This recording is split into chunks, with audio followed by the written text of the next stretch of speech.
The Merry Adventures of Robin Hood by Howard Pyle. Preface. From the author to the reader.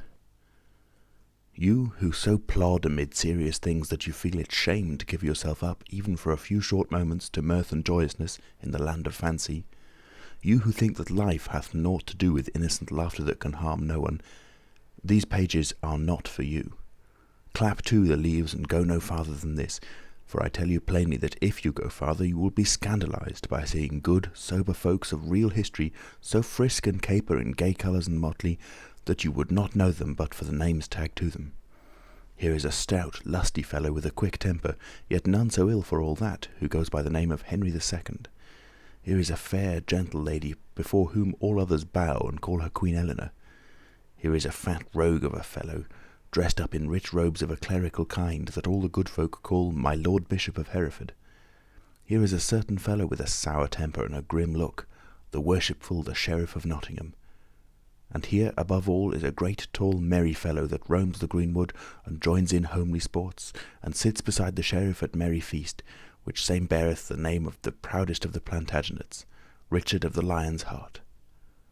Beside these are a whole host of knights, priests, nobles, burghers, yeomen, pages, ladies, lasses, landlords, beggars, pedlars, and what not, all living the merriest of merry lives, and all bound by nothing but a few odd strands of certain old ballads, snipped and clipped and tied together again in a score of knots, which draw these jocund fellows here and there, singing as they go. Here you will find 100 dull, sober, jogging places, all tricked out with flowers and what not, till no one would know them in their fanciful dress. And here is a country bearing a well-known name, wherein no chill mists press upon our spirits, and no rain falls but what rolls off our backs like April showers off the backs of sleek drakes, where flowers bloom forever, and birds are always singing, where every fellow hath a merry catch as he travels the roads, and ale and beer and wine, such as muddle no wits, flow like water in a brook. This country is not fairyland. What is it? 'Tis the land of fancy, and is of that pleasant kind that, when you tire of it, whisk, you clap the leaves of this book together, and 'tis gone, and you are ready for everyday life with no harm done. And now I lift the curtain that hangs between here and no man's land. Will you come with me, sweet reader? I thank you. Give me your hand. End of Preface. Prologue, giving an account of Robin Hood and his adventure with the King's foresters, also telling how his band gathered around him, and of the merry adventure that gained him his good right-hand man, the famous Little John. Chapter 1. How Robin Hood came to be an outlaw. In merry England in the time of old, when good King Henry II ruled the land, there lived within the green glades of Sherwood Forest near Nottingham town a famous outlaw whose name was Robin Hood. No archer ever lived that could speed a grey goose shaft with such skill and cunning as his, nor were there ever such yeomen as the 70 merry men that roamed with him through the greenwood shades. Right merrily they dwelled within the depths of Sherwood Forest, suffering neither care nor want, but passing the time in merry games of archery or bouts of cudgel play, living upon the king's venison, washed down with draughts of ale of October brewing. Not only Robin himself, but all the band were outlaws, and dwelled apart from other men. Yet they were beloved by the country people round about, for no one ever came to jolly Robin for help in time of need, and went away again with an empty fist. And now I will tell you how it came about that Robin Hood fell afoul of the law. When Robin was a youth of 18, stout of sinew and bold of heart, the Sheriff of Nottingham proclaimed a shooting match, and offered a prize of a butt of ale to whosoever should shoot the best shaft in Nottinghamshire. Now, quoth Robin, will I go too, for fain would I draw a string for the bright eyes of my lass, and a butt of good October brewing. So up he got, and took his good stout yew bow, and a score or more of broad cloth-yard arrows, and started off from Locksley town through Sherwood Forest to Nottingham. It was at the dawn of the day, in merry Maytime, when hedgerows are green and flowers bedeck the meadows, daisies pied and yellow cuckoo buds, and fair primroses all along the briery hedges, when apple buds blossom and sweet birds sing, the lark at dawn of day, the throstlecock and cuckoo, when lads and lasses look upon each other with sweet thoughts, when busy housewives spread their linen to bleach upon the bright green grass, Sweet was the greenwood as he walked along its paths, and bright the green and rustling leaves, amid which the little birds sang with their might and main. And blithely Robin whistled as he trudged along, thinking of Maid Marian and her bright eyes, for at such times a youth's thoughts are wont to turn pleasantly upon the lass he loves the best. As thus he walked along with a brisk step and a merry whistle, he came suddenly upon some foresters seated beneath a great oak tree. 15 there were in all, making themselves merry with feasting and drinking as they sat around a huge pasty, to which each man helped himself, thrusting his hands into the pie and washing down that which they ate with great horns of ale, which they drew all foaming from a barrel that stood nigh. Each man was clad in Lincoln green, and a fine show they made, seated upon the sward beneath that fair spreading tree. Then one of them, with his mouth full, called out to Robin, "Halloa, where goest thou, little lad, with thy 1 penny bow and thy farthing shafts?" Then Robin grew angry, for no stripling likes to be taunted with his green years. "Now," quoth he, "my bow and eke mine arrows are as good as shine, and moreover I go to the shooting match at Nottingham town, which same has been proclaimed by our good Sheriff of Nottinghamshire. There I will shoot with other stout yeomen, for a prize has been offered of a fine butt of ale." Then one who held a horn of ale in his hand said, "Ho, listen to the lad. Why, boy, thy mother's milk is yet scarce dry upon thy lips, and yet thou pratest of standing up with good stout men at Nottingham butts, thou who art scarce able to draw 1 string of a 2-stone bow." "I'll hold the best of you 20 marks," quoth bold Robin, "that I hit the clout at 60 rods, by the good help of Our Lady fair." At this all laughed aloud, and one said, "Well boasted, thou fair infant, well boasted, and well thou knowest that no target is nigh to make good thy wager." And another cried, "He will be taking ale with his milk next." At this Robin grew right mad. "Hark ye," said he, "yonder at the glade's end I see a herd of deer, even more than 60 rods distant. I'll hold you 20 marks that by leave of Our Lady I cause the best heart among them to die." "Now done," cried he who had spoken first, "and here are 20 marks. I wager that thou causest no beast to die, with or without the aid of Our Lady." Then Robin took his good yew bow in his hand, and placing the tip at his instep, he strung it right deftly. Then he nocked a broad cloth-yard arrow, and raising the bow, drew the grey goose feather to his ear. The next moment the bowstring rang, and the arrow sped down the glade as a sparrowhawk skims in a northern wind. High leaped the noblest heart of all, only to fall dead, reddening the green path with his heart's blood. "Ha!" cried Robin, "how likest thou that shot, good fellow? I pot the wager were mine, and it were 300 pounds." Then all the foresters were filled with rage, and he who had spoken the first and had lost the wager was more angry than all. "Nay," cried he, "the wager is none of thine, and get thee gone straightway, or by all the saints of heaven I'll baste thy sides until thou wilt ne'er be able to walk again." "Knowest thou not," said another, "that thou hast killed the king's deer, and by the laws of our gracious lord and sovereign King Harry, thine ears should be shaven close to thy head?" "Catch him," cried a third. "Nay," said a fourth, "let him e'en go because of his tender years." Never a word said Robin Hood, but he looked at the foresters with a grim face, then turning on his heel strode away from them down the forest glade. But his heart was bitterly angry, for his blood was hot and youthful and prone to boil. Now, well would it have been for him who had first spoken had he left Robin Hood alone, but his anger was hot, both because the youth had gotten the better of him, and because of the deep draughts of ale that he had been quaffing. So, of a sudden, without any warning, he sprang to his feet and seized upon his bow and fitted it to a shaft. "Aye," cried he, "and I'll hurry thee anon," and he sent the arrow whistling after Robin. It was well for Robin Hood that that same forester's head was spinning with ale, or else he would never have taken another step.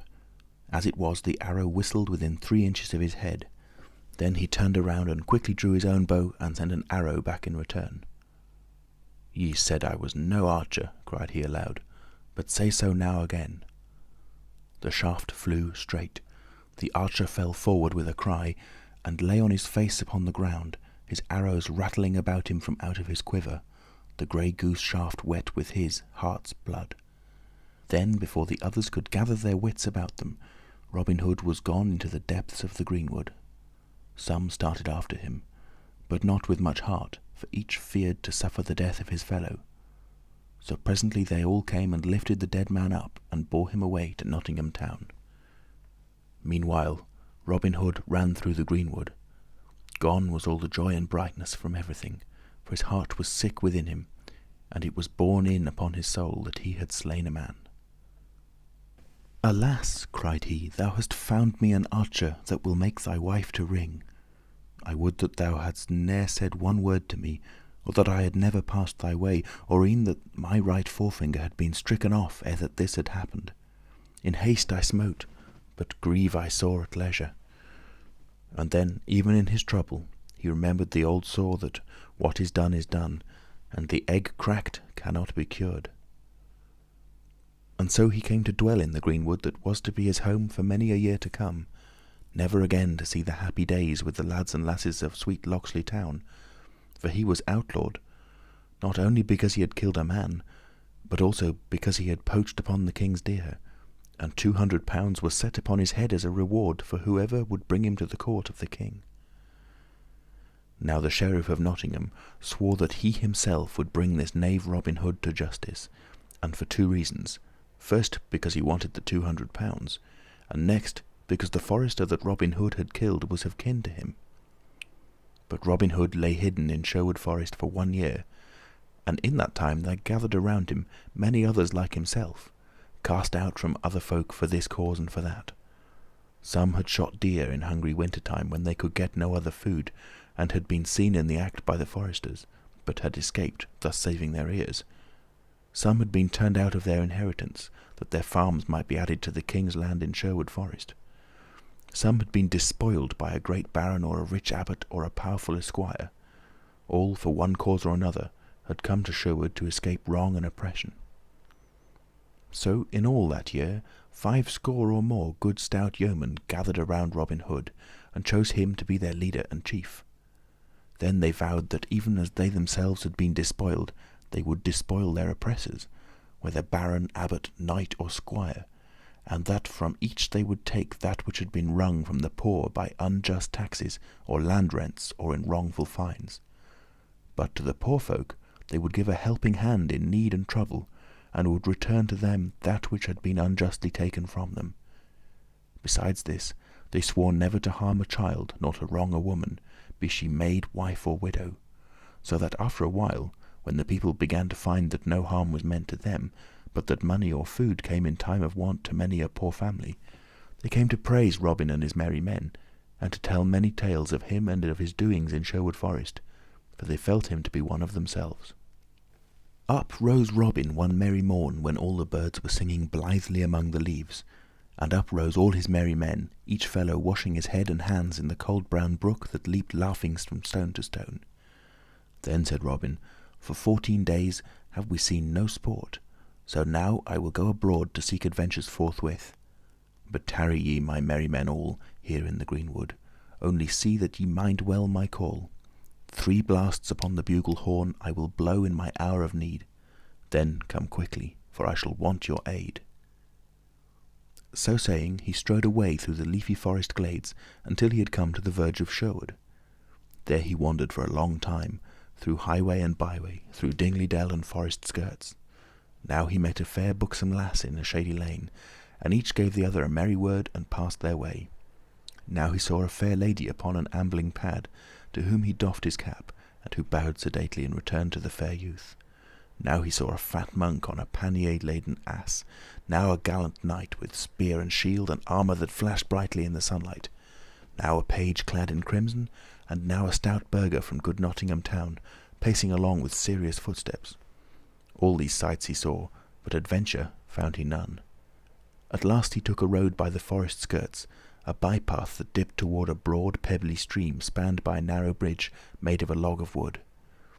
As he drew nigh this bridge, he saw a tall stranger coming from the other side. Thereupon Robin quickened his pace, as did the stranger likewise, each thinking to cross first. "Now stand thou back," quoth Robin, "and let the better man cross first." "Nay," answered the stranger, "then stand back thine own self, for the better man, I wet, am I." "That we will presently see," quoth Robin, "and meanwhile stand thou where thou art, or else by the bright bow of Saint Elfrida, I shall show thee right good Nottingham play, with a cloth-yard shaft betwixt thy ribs. Now, quoth the stranger, I will tan thy hide till it be as many colours as a beggar's cloak, if thou darest so much as touch a string of that same bow that thou holdest in thy hands. Thou pratest like an ass, said Robin, for I could send this shaft clean through thy proud heart before a curtal friar could say grace over a roast goose at Michaelmastide. And thou pratest like a coward, answered the stranger, for thou standest there with a good yew bow to shoot at my heart, while I have naught in my hand but a plain blackthorn staff wherewith to meet thee. Now, quoth Robin, by the faith of my heart, never have I had a coward's name in all my life before. I will lay my trusty bow and eke my arrows, and if thou darest abide my coming, I will go and cut a cudgel to test thy manhood withal. Ay, marry, that I will abide thy coming, and joyously too, quoth the stranger, whereupon he leaned sturdily upon his staff to await Robin. Then Robin Hood stepped quickly to the coverside and cut a good staff of ground oak straight, without new, and 6 feet in length, and came back trimming away the tender stems from it, while the stranger waited for him, leaning upon his staff and whistling as he gazed round about. Robin observed him furtively as he trimmed his staff, measuring him from top to toe out of the corner of his eye, and thought that he had never seen a lustier or a stouter man. Tall was Robin, but taller was the stranger by a head and a neck, for he was 7 feet in height. Broad was Robin across the shoulders, but broader was the stranger by twice the breadth of a palm, while he measured at least an ell around the waist. Nevertheless, said Robin to himself, I will baste thy hide right merrily, my good fellow. Then aloud, Lo, here is my good staff, lusty and tough. Now wait my coming, an thou darest, and meet me an thou fearest not. Then we will fight until one or the other of us tumble into the stream by dint of blows. Marry, that meeteth my whole heart, cried the stranger, twirling his staff above his head and betwixt his fingers and thumb until it whistled again. Never did the knights of Arthur's Round Table meet in a stouter fight than did these two. In a moment Robin stepped quickly upon the bridge where the stranger stood. First he made a feint, then delivered a blow at the stranger's head that, had it met his mark, would have tumbled him speedily into the water. But the stranger turned the blow right deftly, and in return gave one as stout, which Robin also turned as the stranger had done. So they stood, each in his place, neither moving a finger's breadth back, for 1 good hour, and many blows were given and received by each in that time, till here and there were sore bones and bumps, yet neither thought of crying enough, nor seemed likely to fall from off the bridge. Now and then they stopped to rest, and each thought that he had never had seen in all his life before such a hand at quarterstaff. At last Robin gave the stranger a blow upon the ribs that made his jacket smoke like a damp straw thatch in the sun. So shrewd was the stroke that the stranger came within a hair's breadth of falling off the bridge. But he regained himself right quickly, and by a dexterous blow gave Robin a crack on the crown that caused the blood to flow. Then Robin grew mad with anger and smote with all his might at the other.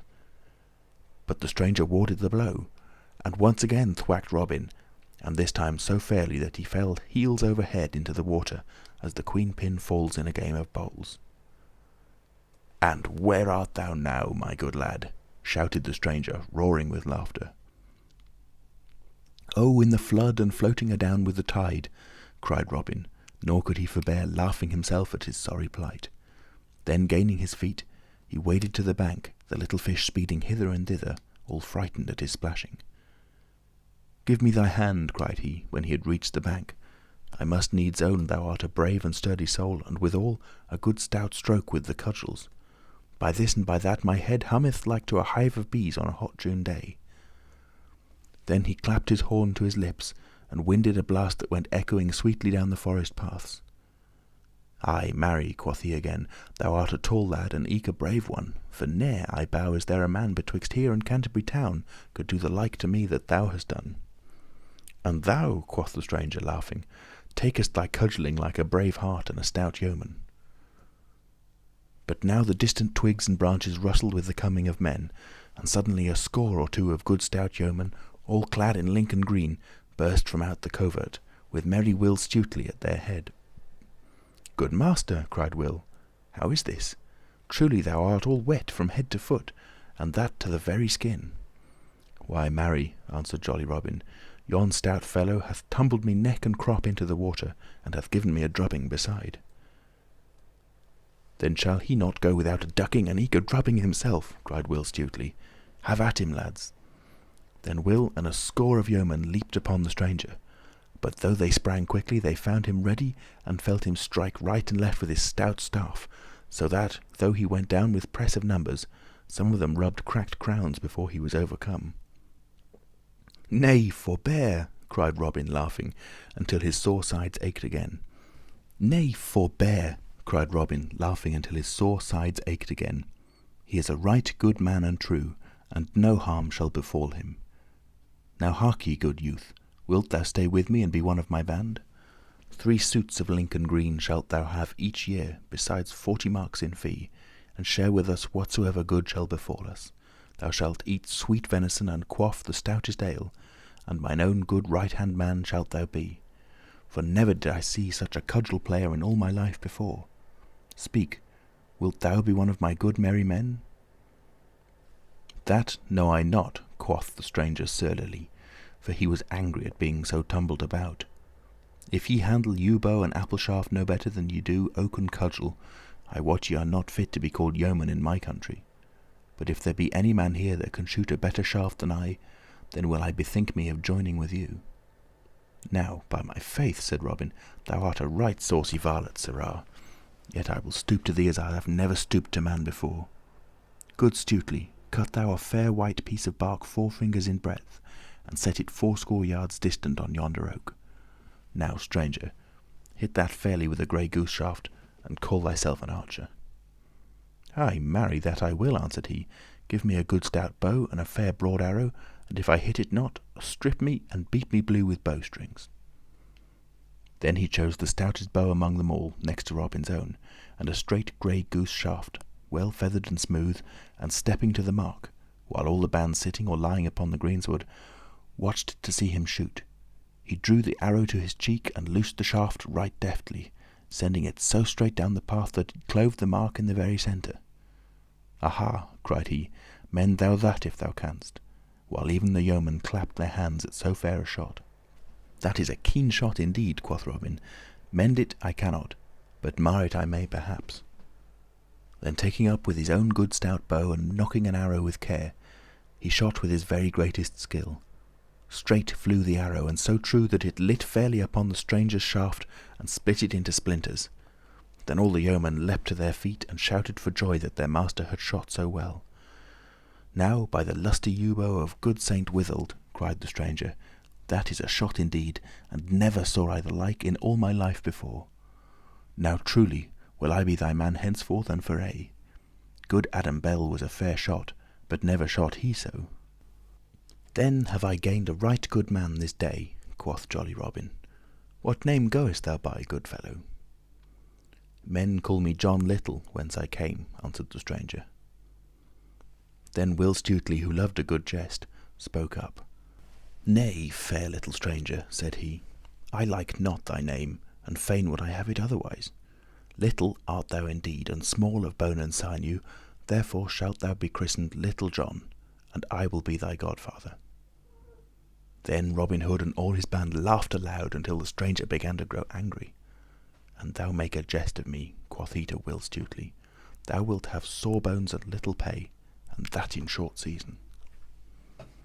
"Nay, good friend," said Robin Hood, "bottle thine anger, for the name fitteth thee well. Little John shall thou be called henceforth, and Little John shall it be. So come, my merry men, we will prepare a christening feast for this fair infant." So, turning their backs upon the stream, they plunged into the forest once more, through which they traced their steps till they reached the spot where they dwelled in the depths of the woodland. There had they built huts of bark and branches of trees, and made couches of sweet rushes spread over with skins of fallow deer. Here stood a great oak tree with branches spreading broadly around, beneath which was a seat of green moss where Robin Hood was wont to sit at feast and at merrymaking with his stout men about him. Here they found the rest of the band, some of whom had come in with a brace of fat does. Then they all built great fires, and after a time roasted the does and broached a barrel of humming ale.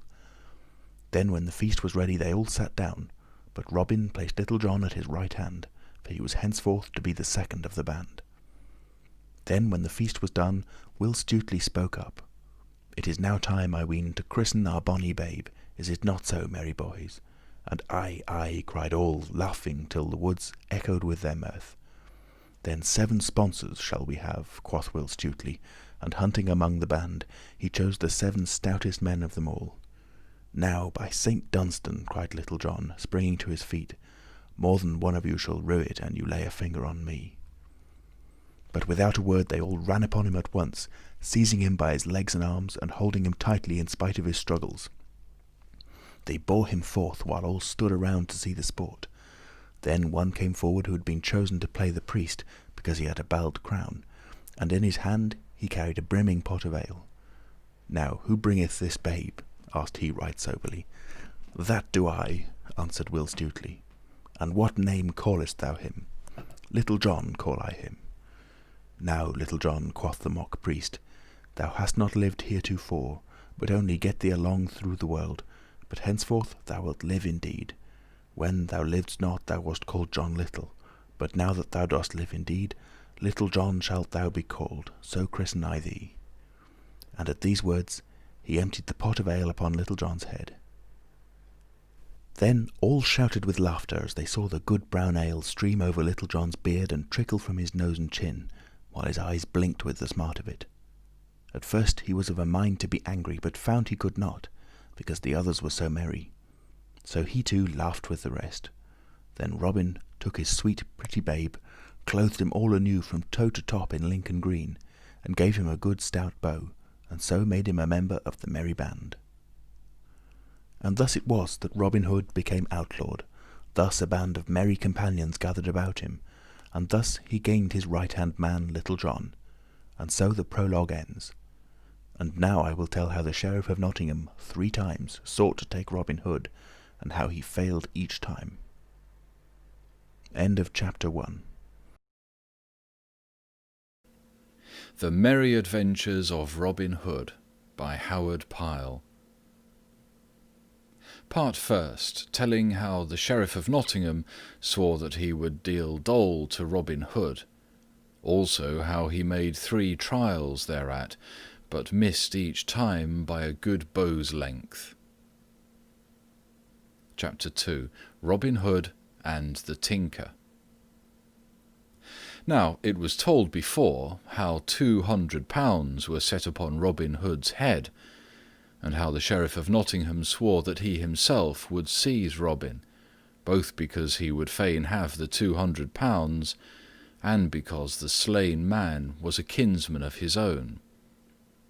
Now the Sheriff did not yet know what a force Robin had about him in Sherwood, but thought that he might serve a warrant for his arrest as he could upon any other man that had broken the laws. Therefore he offered 80 golden angels to anyone who would serve this warrant.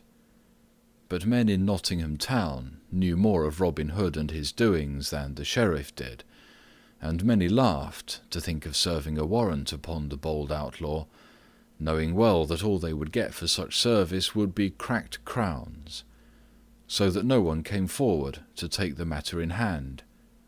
Thus a fortnight passed, in which time none came forward to do the Sheriff's business. Then said he, "A right good reward have I offered to whosoever would serve my warrant upon Robin Hood, and I marvel that no one has come to undertake the task." Then one of his men, who was near him, said, "Good master, thou wottest not the force that Robin Hood has about him, and how little he cares for warrant of king or sheriff. Truly, no one likes to go on this service for fear of cracked crowns and broken bones."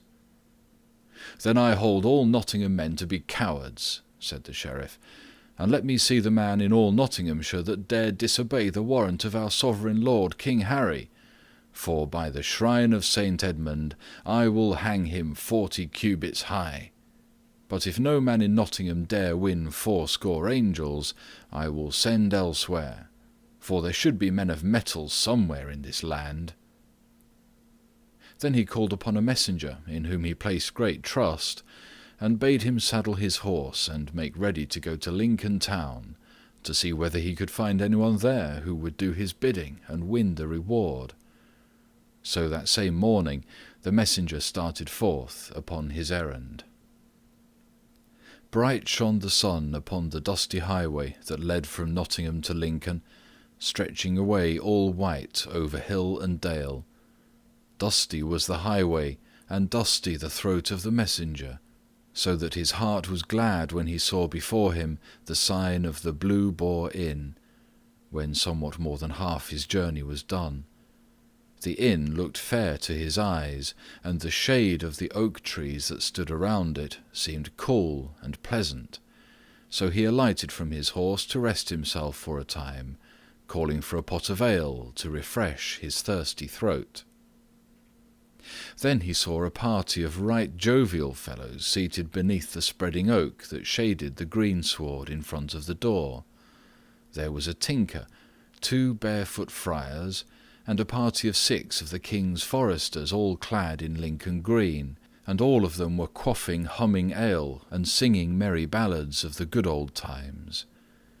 Loud laughed the foresters as jests were bandied about between the singing, and louder laughed the friars, for they were lusty men with beards that curled like the wool of black rams.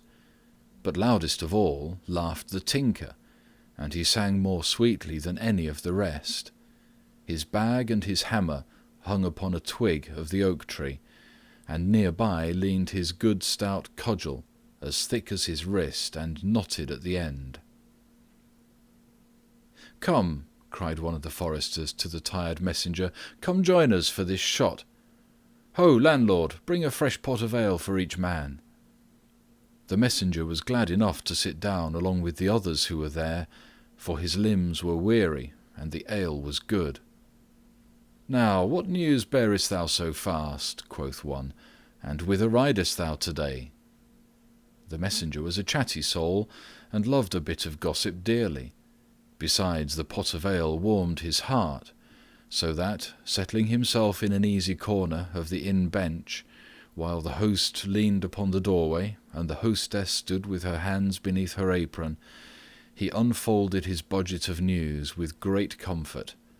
He told all from the very first, how Robin Hood had slain the forester, and how he had ridden in the greenwood to escape the law, how that he lived therein, all against the law, God wot, slaying his majesty's deer and levying toll on fat abbot, knight and esquire, so that none dare travel even on broad Watling Street or the Fosse Way for fear of him, how that the sheriff had a mind to serve the king's warrant upon this same rogue, though little would he mind warrant of either king or sheriff, for he was far from being a law-abiding man.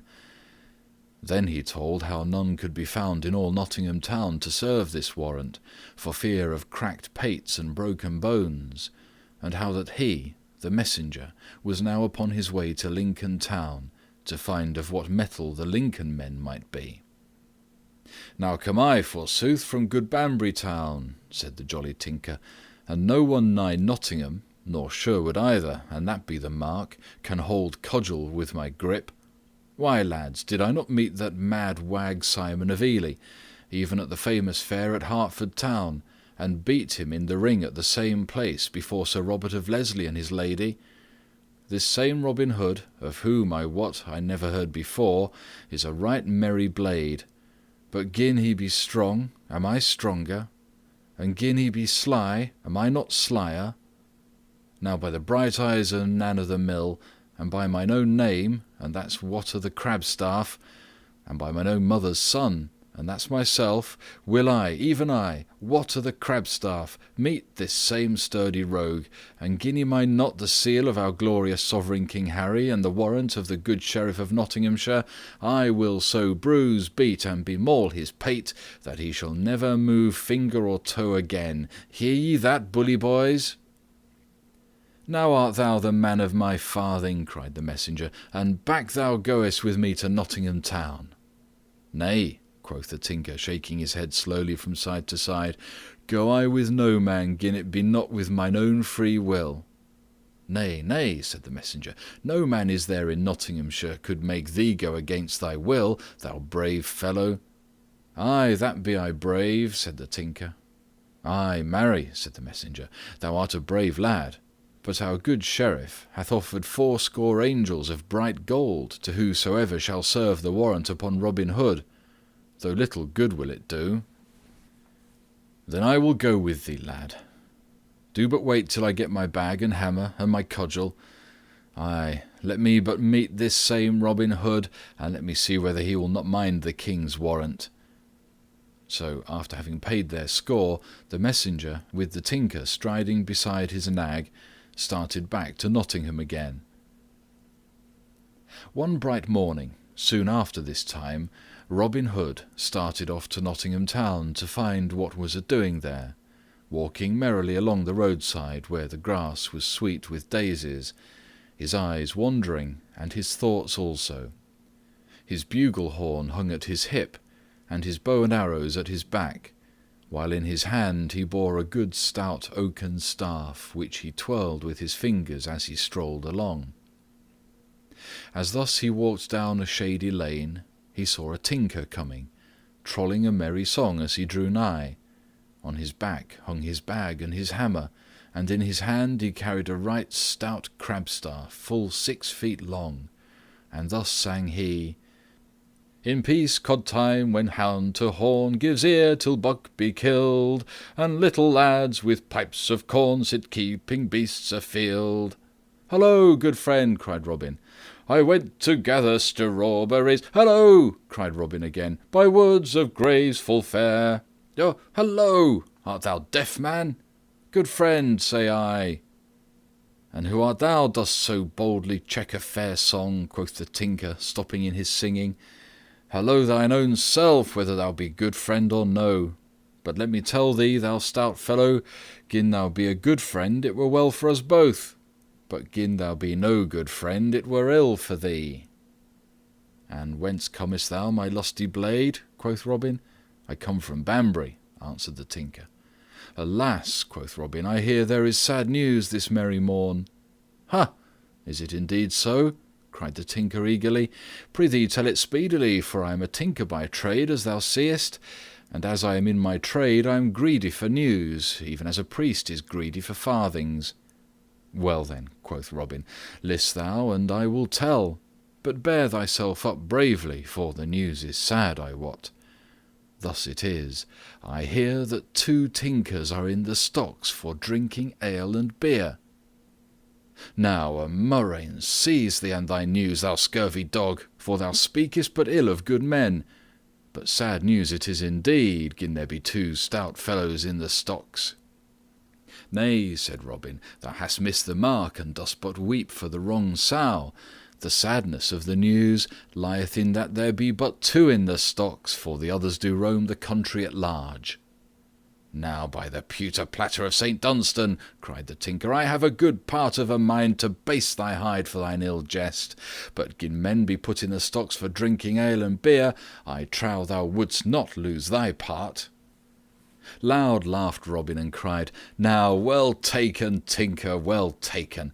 Why, thy wits are like beer, and do froth up most when they grow sour.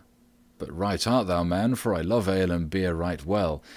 Therefore come straightway with me hard by the sign of the Blue Boar, and if thou drinkest as thou appearest, and I wot thou wilt not belie thy looks, I will drench my throat with as good home brewed as ever was tapped in all broad Nottinghamshire."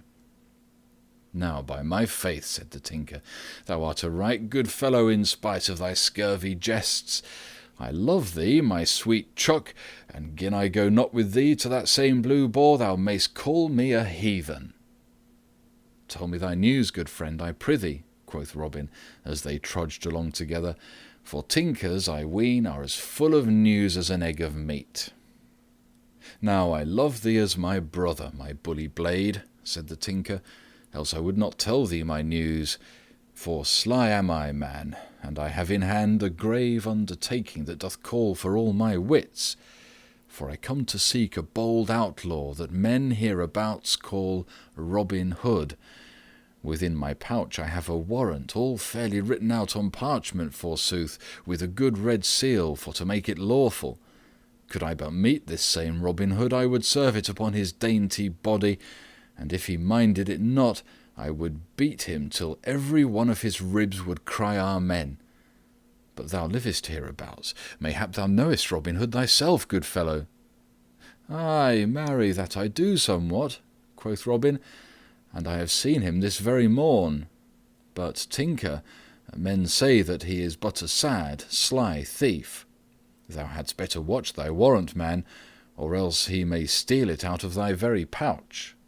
"Let him but try," cried the Tinker. "Sly may he be, but sly am I too. I would I had him here now, man to man." And he made his heavy cudgel to spin again.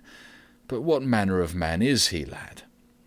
"Much like myself," said Robin, laughing, "and in height and build and age nigh the same, and he hath blue eyes too."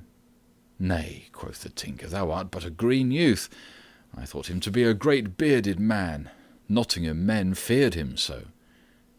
"Truly, he is not so old nor so stout as thou art," said Robin, "but men do call him a right deft hand at quarterstaff." "That may be," said the Tinker right sturdily, "but I am more deft than he, for did I not overcome Simon of Ely in a fair bout in the ring at Hertford town? But if thou knowest him, my jolly blade, wilt thou go with me and bring me to him?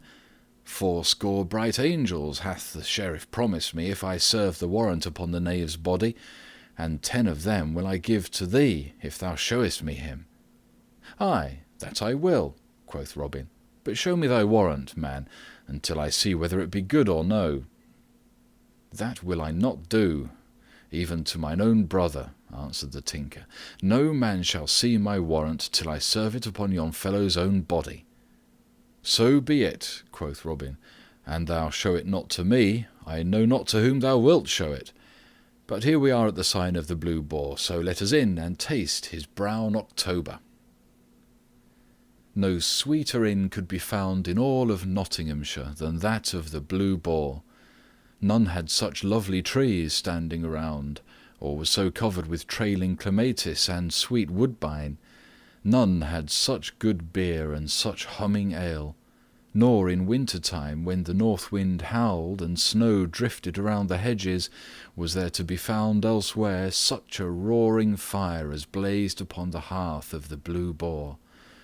At such times might be found a goodly company of yeomen or country folk seated around the blazing hearth, bandy merry jests, while roasted crab-apples bobbed in bowls of ale upon the hearthstone. Well known was the inn to Robin Hood and his band, for there had he and such merry companions as Little John or Will Stutely or young David of Doncaster often gathered when all the forest was filled with snow. As for mine host, he knew how to keep a still tongue in his head, and to swallow his words before they passed his teeth, for he knew very well which side of his bread was spread with butter, for Robin and his band were the best of customers, and paid their scores without having them chalked up behind the door. So now, when Robin Hood and the Tinker came thereto, and called aloud for 2 great pots of ale, none would have known from look or speech that the host had ever set eyes upon the outlaw before. "Bide thee here," quoth Robin to the Tinker, "while I go and see that mine host draweth ale from the right butt, for he hath good October, I know, and that brewed by Withold of Tamworth." So saying, he went within and whispered to the host to add a measure of Flemish strong waters to the good English ale, which the latter did, and brought it to them.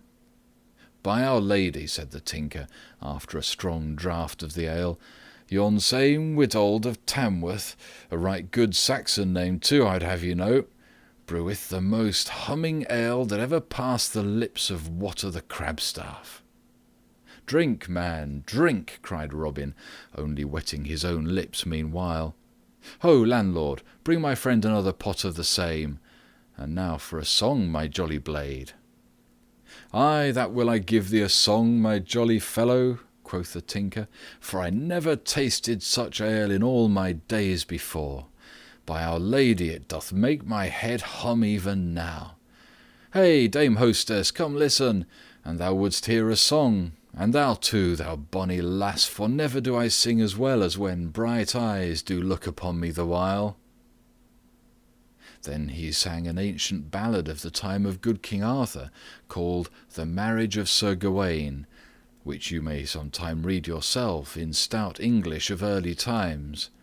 And as he sang, all listened to that noble tale of noble knight and his sacrifice to his king. But long before the tinker came to the last verse, his tongue began to trip and his head to spin, because of the strong waters mixed with the ale. First his tongue tripped, then it grew thick of sound, then his head wagged from side to side, until at last he fell asleep, as though he would never waken again. Then Robin laughed aloud, and quickly took the warrant from out the tinker's pouch with his deft fingers. "Sly art thou, tinker," quoth he, "but not yet, I bow, art thou as sly as that same sly thief Robin Hood." Then he called the host to him and said, "Here, good man, are 10 broad shillings for the entertainment thou hast given us this day. See that thou takest good care of thy fair guest there, and when he wakes thou mayest again charge him 10 shillings also, and if he hath it not, thou mayest take his bag and hammer, and even his coat, in payment. Thus do I punish those that come into the greenwood to deal dole to me. As for thine own self, never knew I a landlord yet that would not charge twice, an he could." At this the host smiled slyly, as though saying to himself the rustic saw, "Teach a magpie to suck eggs." The tinker slept until the afternoon drew to a close, and the first shadows grew long beside the woodland edge. Then he awoke. First he looked up, then he looked down, then he looked east, and then he looked west, for he was gathering his wits together, like barley straws blown apart by the wind. First he thought of his merry companion, but he was gone. Then he thought of his stout crab-staff, and that he had within his hand. Then of his warrant, and of the 80 angels he was to gain for serving it upon Robin Hood. He thrust his hand into his pouch, but not a scrap nor a farthing was there. Then he sprang to his feet in a rage. "Ho, landlord!" cried he, "whither hath that knave gone that was with me but now?" "What knave meaneth your worship?" quoth the landlord, calling the tinker worship to soothe him, as a man would pour oil upon angry water. "I saw no knave with your worship, for I swear no man would dare call that man knave so nigh to Sherwood Forest. A right stout yeoman I saw with your worship, but I thought that your worship knew him, for few there be about here that pass him by and know him not. Now how should I, that ne'er have squealed in your sty, know all the swine therein? Who was he then, and thou knowest him so well?" "Why, yon same is a right stout fellow whom men hereabouts do call Robin Hood, which same—" "Now, by your lady," cried the tinker hastily, in a deep voice, like an angry bull, "thou didst see me come into thine inn, I, a staunch honest craftsman, and never told me who my company was, well knowing thine own self who he was. Now I have a right round piece of mind to crack thy knave's pate for thee." Then he took up his cudgel and looked at the landlord as though he would smite him where he stood. "Nay," cried the host, throwing up his elbow, for he feared the blow, "how knew I thou knewest him not?" "Well and truly thankful mayst thou be," quoth the tinker, "that I be a patient man, and so do spare thy bald crown, else wouldst thou ne'er cheat customer again. But as for this same knave Robin Hood, I go straightway to seek him, and if I do not score his knave's pate, cut my staff into faggots and call me woman." So saying, he gathered himself together to depart. "Nay," quoth the landlord, drawing in front of him and holding out his arms like a gooseherd driving his flock, for money made him bold, "thou goest not till thou hast paid me my score." "But did he not pay thee?" "Not so much as 1 farthing, and 10 good shillings worth of ale have ye drunk this day. Nay, I say, thou goest not away without paying me, else shall our good sheriff know of it." "But naught have I to pay thee with, good fellow," quoth the tinker. "Good fellow, not me," said the landlord. good fellow am I not when it cometh to lose 10 shillings. Pay me that thou owest me in broad money, or else leave thy coat and bag and hammer. Yet I wot they are not worth 10 shillings, and I shall lose thereby. Nay, an thou stirrest, I have a great dog within, and I will loose him upon thee. Macon, open thou the door, and let forth Brian, if this fellow stirs one step. Nay, quoth the tinker, for by roaming the country he'd learnt what dogs were. Take thou what thou wilt have, and let me depart in peace, and may a murrain go with thee. But, O landlord, an I catch yon scurvy varlet, I swear he shall pay full with usury for that he hath had. So saying, he strode away toward the forest, talking to himself, while the landlord and his worthy dame and Macon stood looking after him, and laughed when he'd fairly gone. Robin and I stripped yon ass of his pack main neatly, quoth the landlord. Now it happened about this time that Robin Hood was going through the forest to Fosse Way, to see what was to be seen there, for the moon was full, and the night gave promise of being bright. In his hand he carried his stout oaken staff, and at his side hung his bugle horn. As thus he walked up a forest path, whistling, down another path came the tinker, muttering to himself, and shaking his head like an angry bull. And so, at a sudden bend, they met sharply face to face. Each stood still for a time, and then Robin spoke. "Hallo, my sweet bird," said he, laughing merrily. "How likest thou thine ale? Wilt not sing to me another song?" The tinker said nothing at first, but stood looking at Robin with a grim face. "Now," quoth he at last, "I am right glad I have met thee, and if I do not rattle thy bones within thy hide this day, I give thee leave to put thy foot upon my neck." "With all my heart," cried merry Robin. "Rattle my bones an thou canst." So saying, he gripped his staff and threw himself upon his guard. Then the tinker spat upon his hands, and, grasping his staff, came straight at the other. He struck 2 or 3 blows, but soon found that he'd met his match, for Robin warded and parried all of them, and before the tinker thought, he gave him a rap upon the ribs in return. At this Robin laughed aloud, and the tinker grew more angry than ever, and smote again with all his might and main. Again Robin warded 2 of the strokes, but at the third his staff broke beneath the mighty blows of the tinker. "Now ill tide thee, traitor staff," cried Robin, as it fell from his hands. "A foul stick art thou to serve me thus in mine hour of need." "Now yield thee," quoth the tinker, "for thou art my captive, and if thou do not, I will beat thy pate to a pudding." To this Robin Hood made no answer, but, clapping his horn to his lips, he blew 3 blasts loud and clear. "Ay," quoth the tinker, "blow thou mayest, but go thou must with me to Nottingham town, for the sheriff would fain see thee there. Now wilt thou yield thee, or shall I have to break thy pretty head?" "And I must drink sour ale, I must," quoth Robin, "but never have I yielded me to man before, and that would wound or mark upon my body. Nor, when I bethink me, will I yield now. Ho, my merry men, come quickly!" Then from out of the forest leaped Little John, and 6 stout yeomen clad in Lincoln green. "How now, good master?" cried Little John. "What need hast thou that thou dost wind thy horn so loudly?" "There stands a tinker," cried Robin, "that would fain take me to Nottingham, there to hang upon the gallows tree." "Then shall he himself hang forthwith," cried Little John, and he and the others made at the tinker to seize him. "Nay, touch him not," said Robin, "for a right stout man is he. A metal man is he by trade, and a mettled fellow by nature. Moreover, he doth sing a lovely ballad.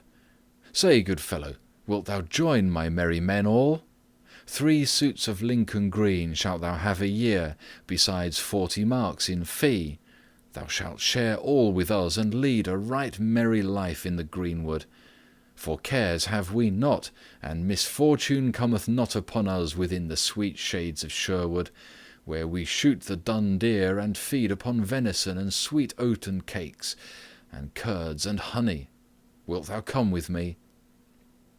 "Ay, marry, will I join with you all," quoth the tinker, "for I love a merry life, and I love thee, good master, though thou didst thwack my ribs and cheat me into the bargain. Fain am I to own thou art both a stouter and a slyer man than I, so I will obey thee, and be thine own true servant." So all turned their steps to the forest depths, where the tinker was to live henceforth. For many a day he sang ballads to the band, until the famous Allan a Dale joined them, before whose sweet voice all others seemed as harsh as a raven's. But of him we will learn hereafter. End of chapter 2.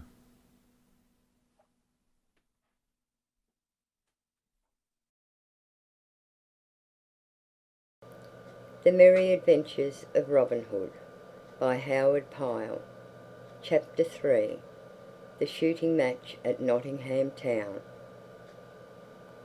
Then the Sheriff was very wroth because of this failure to take jolly Robin, for it came to his ears, as ill news always does, that the people laughed at him, and made a jest of his thinking to serve a warrant upon such a one as the bold outlaw. And a man hates nothing so much as being made a jest of. So he said, "Our gracious lord and sovereign king himself shall know of this, and how his laws are perverted and despised by this band of rebel outlaws.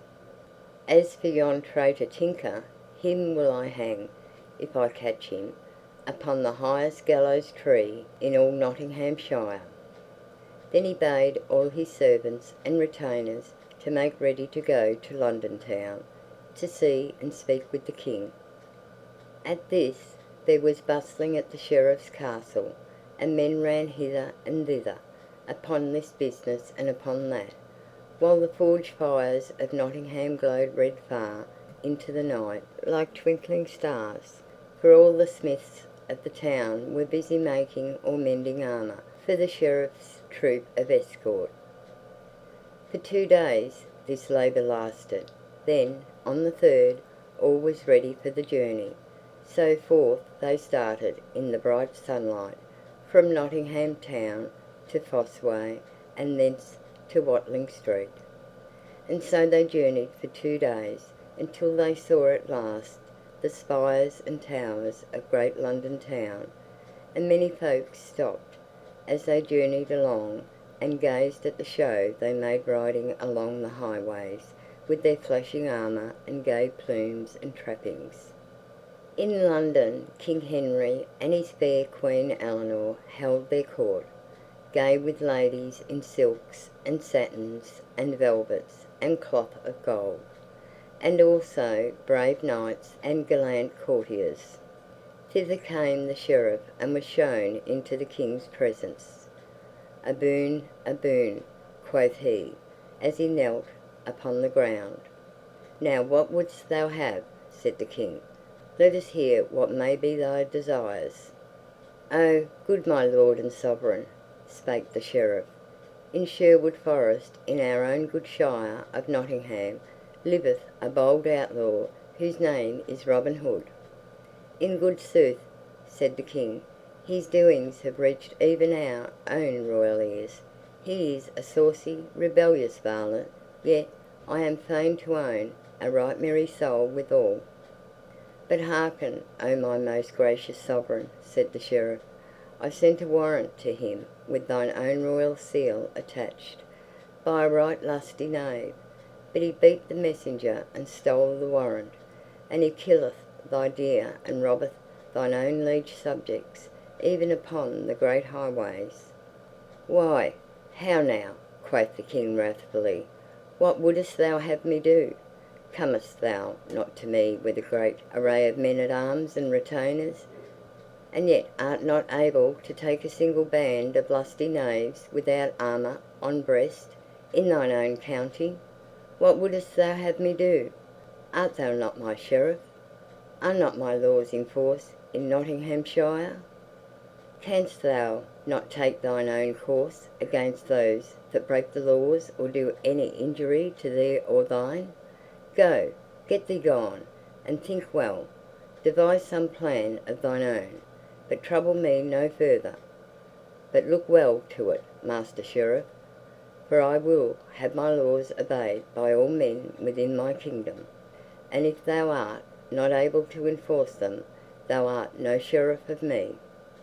So look well to thyself, I say, or ill may befall thee as well as all the thieving knaves in Nottinghamshire. When the flood cometh, it sweepeth away grain as well as chaff." Then the Sheriff turned away with a sore and troubled heart, and sadly he rued his fine show of retainers, for he saw that the King was angry because he had so many men about him, and yet could not enforce the laws. So, as they all rode slowly back to Nottingham, the Sheriff was thoughtful and full of care. Not a word did he speak to anyone, and no one of his men spoke to him, but all the time he was busy devising some plan to take Robin Hood. "Aha!" cried he suddenly, smiting his hand upon his thigh. "I have it now. Ride on, my merry men all, and let us get back to Nottingham town as speedily as we may.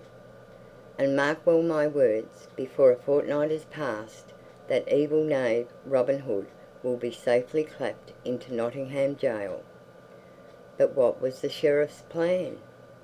As a usurer takes each one of a bag of silver angels, feeling each coin to find whether it be clipped or not, so the Sheriff, as all rode slowly and sadly back toward Nottingham, took up thought after thought in turn, feeling around the edges of each, but finding in every one some flaw. At last he thought of the daring soul of jolly Robin, and how, as he, the Sheriff, knew, he often came even within the walls of Nottingham. "Now," thought the Sheriff, "could I but persuade Robin nigh to Nottingham town, so that I could find him, I warrant I would lay hands upon him so stoutly that he would never get away again." Then of a sudden it came to him like a flash that were he to proclaim a great shooting match and offer some grand prize, Robin Hood might be over-persuaded by his spirit to come to the butts, and it was this thought which caused him to cry, "Aha!" and smite his palm upon his thigh. So, as soon as he had returned safely to Nottingham, he sent messages north and south, and east and west, to proclaim through town, hamlet, and countryside this grand shooting match, and every one was bidden that could draw a longbow, and the prize was to be an arrow of pure beaten gold. When Robin Hood first heard the news of this he was in Lincoln town, and hastening back to Sherwood Forest, he soon called all his merry men about him and spoke to them thus: "Now hearken, my merry men all, to the news that I have brought from Lincoln town today. Our friend the Sheriff of Nottingham hath proclaimed a shooting match, and hath sent messages to tell of it through all the countryside, and the prize is to be a bright golden arrow. Now I fain would have one of us win it, both because of the fairness of the prize, and because our sweet friend the Sheriff hath offered it. So we will take our bows and shafts and go there to shoot, for I know right well that merriment will be a-going. What say ye, lads?" Then young David of Doncaster spoke up and said, "Now listen, I pray thee, good master, unto what I say. I have come straight from our friend Edom o' the Blue Boar, and there I heard the full news of this same match. But, master, I know from him, and he got it from the Sheriff's man, Ralph o' the Scar, that this same knavish Sheriff hath but laid a trap for thee in this shooting match, and wishes nothing so much as to see thee there. So go not, good master, for I know right well he doth seek to beguile thee, but stay within the greenwood lest we all meet dole and woe."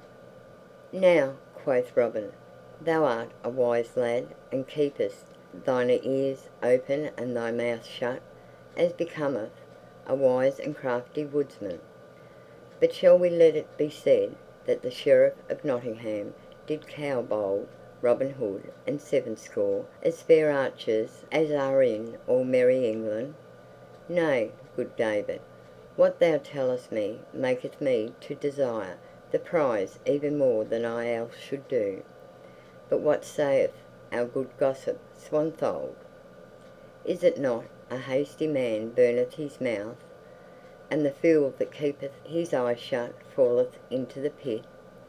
Thus he says. Truly, therefore, we must meet guile with guile. Now some of you clothe yourselves as curtal friars, and some as rustic peasants, and some as tinkers, or as beggars. But see that each man taketh a good bow or broadsword, in case need should arise. As for myself, I will shoot for this same golden arrow, and should I win it, we will hang it to the branches of our good greenwood tree for the joy of all the band. How like you the plan, my merry men all?" Then, "Good, good!" cried all the band right heartily. A fair sight was Nottingham town on the day of the shooting match. All along upon the green meadow beneath the town wall stretched a row of benches, one above the other, which were for knight and lady, squire and dame, and rich burghers and their wives, for none but those of rank and quality were to sit there. At the end of the range, near the target, was a raised seat bedecked with ribbons and scarves and garlands of flowers for the Sheriff of Nottingham and his dame. The range was 20 paces broad. At one end stood the target, at the other a tent of striped canvas, from the pole of which fluttered many-coloured flags and streamers. In this booth were casks of ale, free to be broached by any of the archers who might wish to quench their thirst. Across the range, from where the seats for the better folk were raised, was a railing, to keep the poorer people from crowding in front of the target. Already, while it was early, the benches were beginning to fill with people of quality, who kept constantly arriving in little carts or upon palfreys that curveted gaily to the merry tinkle of silver bells at bridle reins. With these came also the poorer folk, who sat or lay upon the green grass near the railing that kept them from off the range. In the great tent the archers were gathering by twos and threes, some talking loudly of the fair shots each man had made in his day, some looking well to their bows, drawing a string betwixt the fingers to see that there was no fray upon it, or inspecting arrows, shutting one eye and peering down a shaft to see that it was not baulked, but straight and true, for neither bow nor shaft should fail at such a time and for such a prize. And never was such a company of yeomen as were gathered at Nottingham town that day. For the very best archers of merry England had come to this shooting match.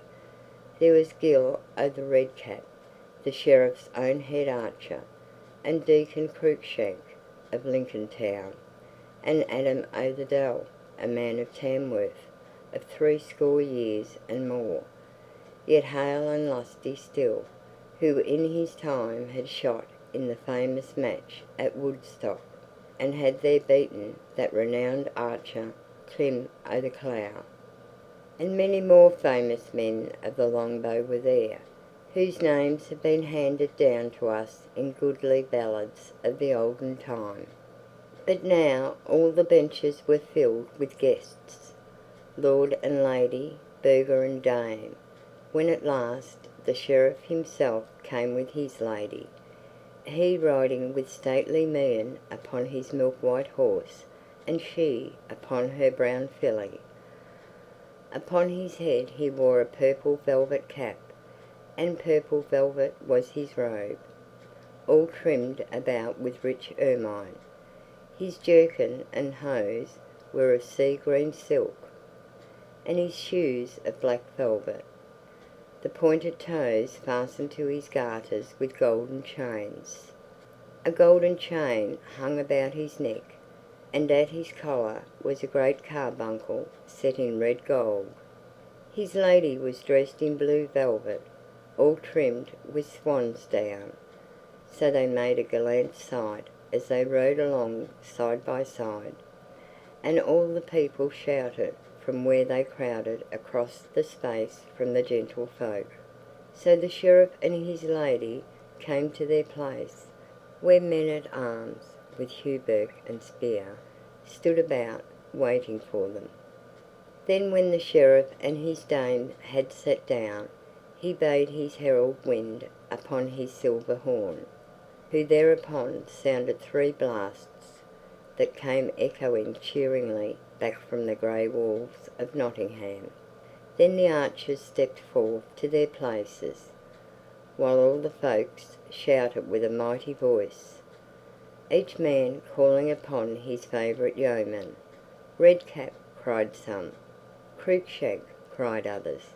"Hey for William O'Leslie," shouted others yet again, while ladies waved silken scarves to urge each yeoman to do his best.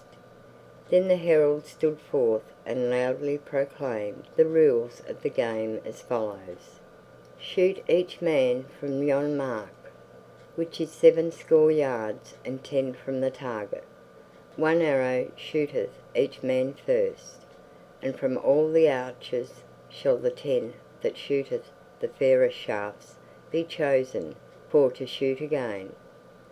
2 arrows shooteth each man of these 10, then shall the 3 that shoot the fairest shafts be chosen for to shoot again.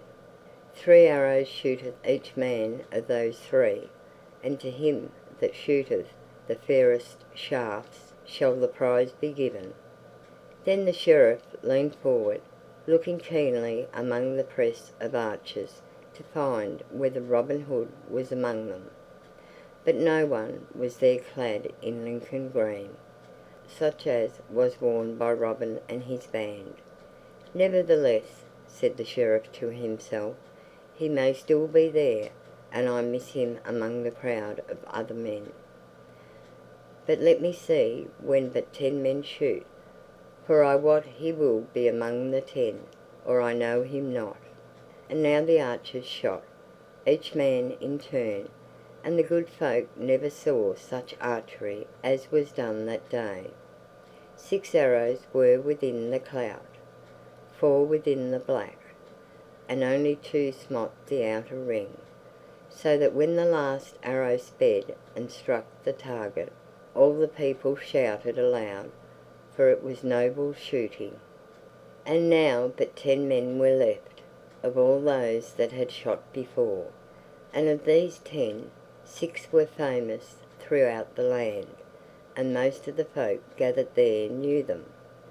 These 6 men were Gilbert o' the Redcap, Adam o' the Dell, Deacon Cruikshank, William O'Leslie, Hubert O'Cloud, and Swithin o' Hertford. 2 others were yeomen of merry Yorkshire.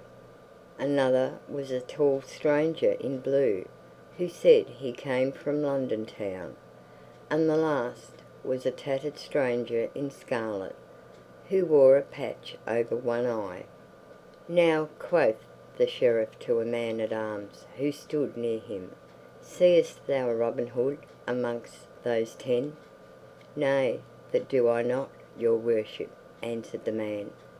"6 of them I know right well. Of those Yorkshire yeomen, one is too tall and the other too short for that bold knave. Robin's beard is as yellow as gold, while yon tattered beggar in scarlet hath a beard of brown, besides being blind of one eye. As for the stranger in blue, Robin's shoulders, I ween, are 3 inches broader than his."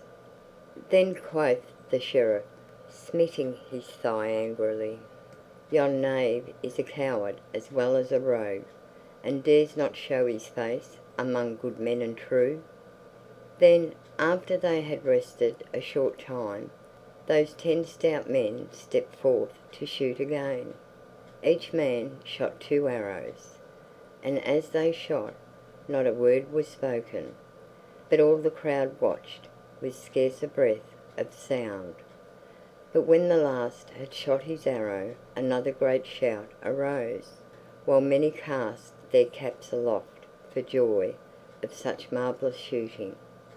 "Now, by our gracious Lady fair," quoth old Sir Amos o' the Dell, who, bowed with 80 years and more, sat near the Sheriff, "ne'er saw I such archery in all my life before, yet have I seen the best hands at the long bow for 80 years and more." And now but 3 men were left of all those that had shot before. One was Gil o' the Red Cap, one the tattered stranger in scarlet, and one Adam o' the Dell of Tamworth Town. Then all the people called aloud, some crying, "Ho for Gilbert o' the Red Cap," and some, "Hey for stout Adam o' Tamworth." But not a single man in the crowd called upon the stranger in scarlet. "Now shoot thou well, Gilbert," cried the Sheriff, "and if thine be the best shaft, 50 broad silver pennies will I give to thee beside the prize." "Truly I will do my best," quoth Gilbert right sturdily. "A man cannot do aught but his best, but that will I strive to do this day." So saying, he drew forth a fair smooth arrow with a broad feather, and fitted it deftly to the string. Then drawing his bow with care, he sped the shaft. Straight flew the arrow and lit fairly in the clout, a finger's breadth from the centre. "A Gilbert! A Gilbert!" shouted all the crowd. And, "Now, by my faith," cried the Sheriff, smiting his hands together, "that is a shrewd shot." Then the tattered stranger stepped forth, and all the people laughed as they saw a yellow patch that showed beneath his arm when he raised his elbow to shoot, and also to see him aim with but one eye. He drew the good yew bow quickly, and quickly loosed a shaft. So short was the time that no man could draw a breath betwixt the drawing and the shooting. Yet his arrow lodged nearer the centre than the other by twice the length of a barleycorn. "Now by all the saints in paradise," cried the Sheriff, "that is a lovely shaft in very truth." Then Adam o' the Dell shot, carefully and cautiously, and his arrow lodged close beside the stranger's. Then after a short space they all 3 shot again, and once more each arrow lodged within the clout. But this time Adam o' the Dell's was farthest from the centre, and again the tattered stranger's shot was the best. Then, after another time of rest, they all shot for the 3rd time. This time Gilbert took great heed to his aim, keenly measuring the distance, and shooting with shrewdest care. Straight flew the arrow, and all shouted till the very flags that waved in the breeze shook with the sound, and the rooks and daws flew clamouring about the roofs of the old grey tower, for the shaft had lodged close beside the spot that marked the very centre. "Well done, Gilbert!" cried the Sheriff right joyously. "Fain am I to believe the prize is thine, and right fairly won. Now, thou ragged knave, let me see thee shoot a better shaft than that." "Nought," spake the stranger, but took his place, while all was hushed, and no one spoke or even seemed to breathe. So great was the silence for wonder what he would do. Meanwhile, also, quite still stood the stranger, holding his bow in his hand, while one could count 5. Then he drew his trusty yew, holding it drawn but a moment, then loosed the string. Straight flew the arrow, and so true that it smote a grey goose feather from off Gilbert's shaft, which fell fluttering through the sunlit air, as the stranger's arrow lodged close beside his of the red cap, and in the very centre. No one spoke a word for a while, and no one shouted, but each man looked into his neighbour's face amazedly. "Nay," quoth Adam o' the Dell presently, drawing a long breath and shaking his head as he spoke. 2 score years and more have I shot shaft, and maybe not all times bad, but I shoot no more this day, for no man can match with yon stranger, whosoever he may be." Then he thrust his shaft into his quiver, rattling, and unstrung his bow without another word. Then the Sheriff came down from his dais and drew near, in all his silks and velvets, to where the tattered stranger stood leaning upon his stout bow, while the good folk crowded around to see the man who shot so wondrously well. "Here, good fellow," quoth the Sheriff, "take thou the prize, and well and fairly hast thou won it, I bow. What may be thy name, and whence comest thou?"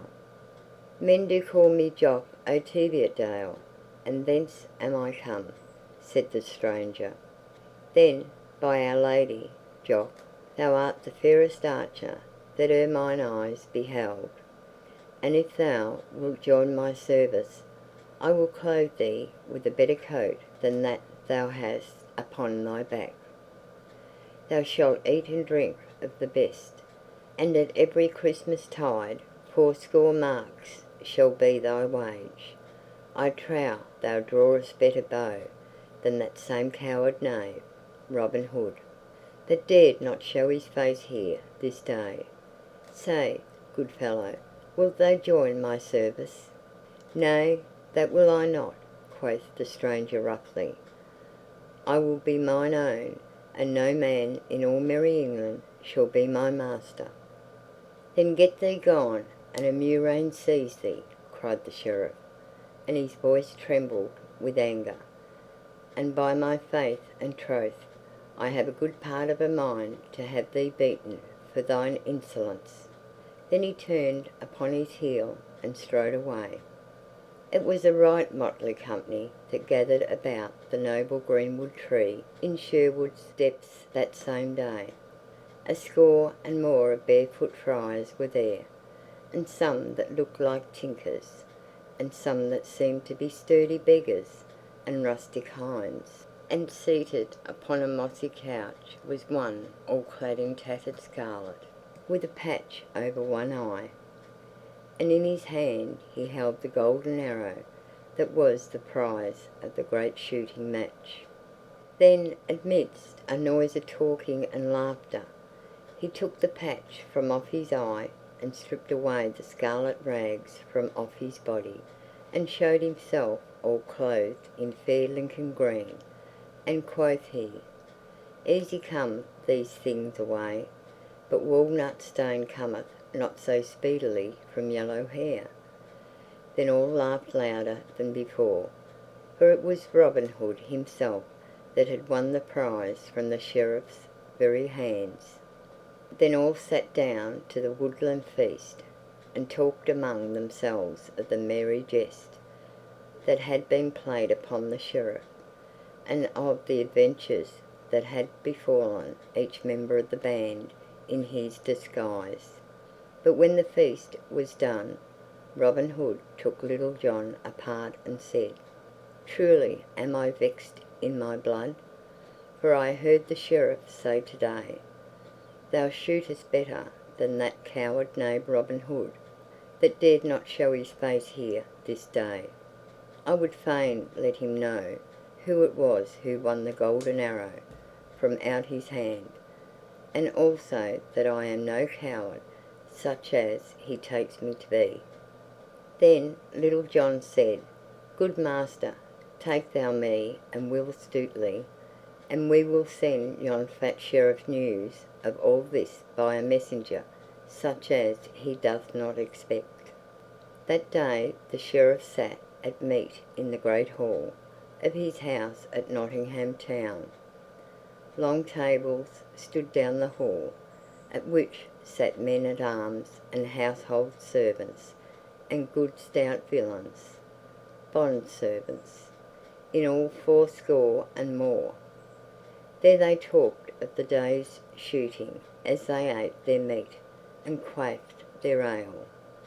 The Sheriff sat at the head of the table upon a raised seat under a canopy, and beside him sat his dame.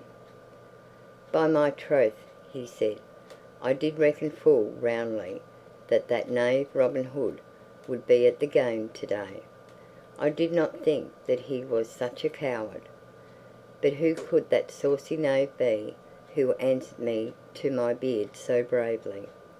I wonder that I did not have him beaten, but there was something about him that spoke of other things than rags and tatters."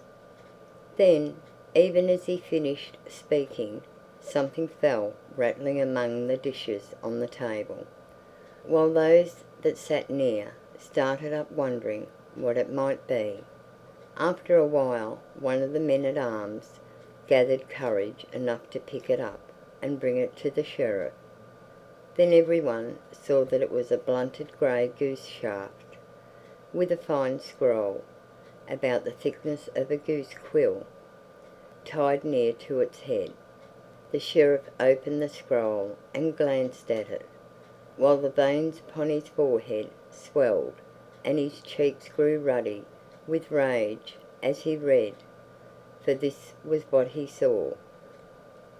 "Now Heaven bless thy grace this day, say all in sweet Sherwood, for thou didst give the prize away to merry Robin Hood." "Whence came this?" cried the Sheriff in a mighty voice. "Even through the window, your worship," quoth the man who had handed the shaft to him. End of chapter 3.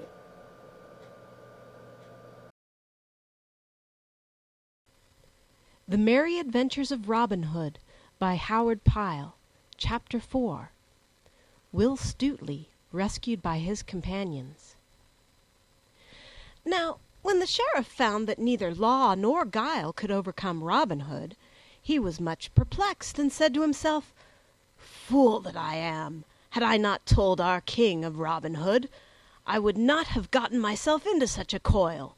But now I must either take him captive or have wrath visited upon my head from his most gracious majesty. I have tried law, and I have tried guile, and I have failed in both.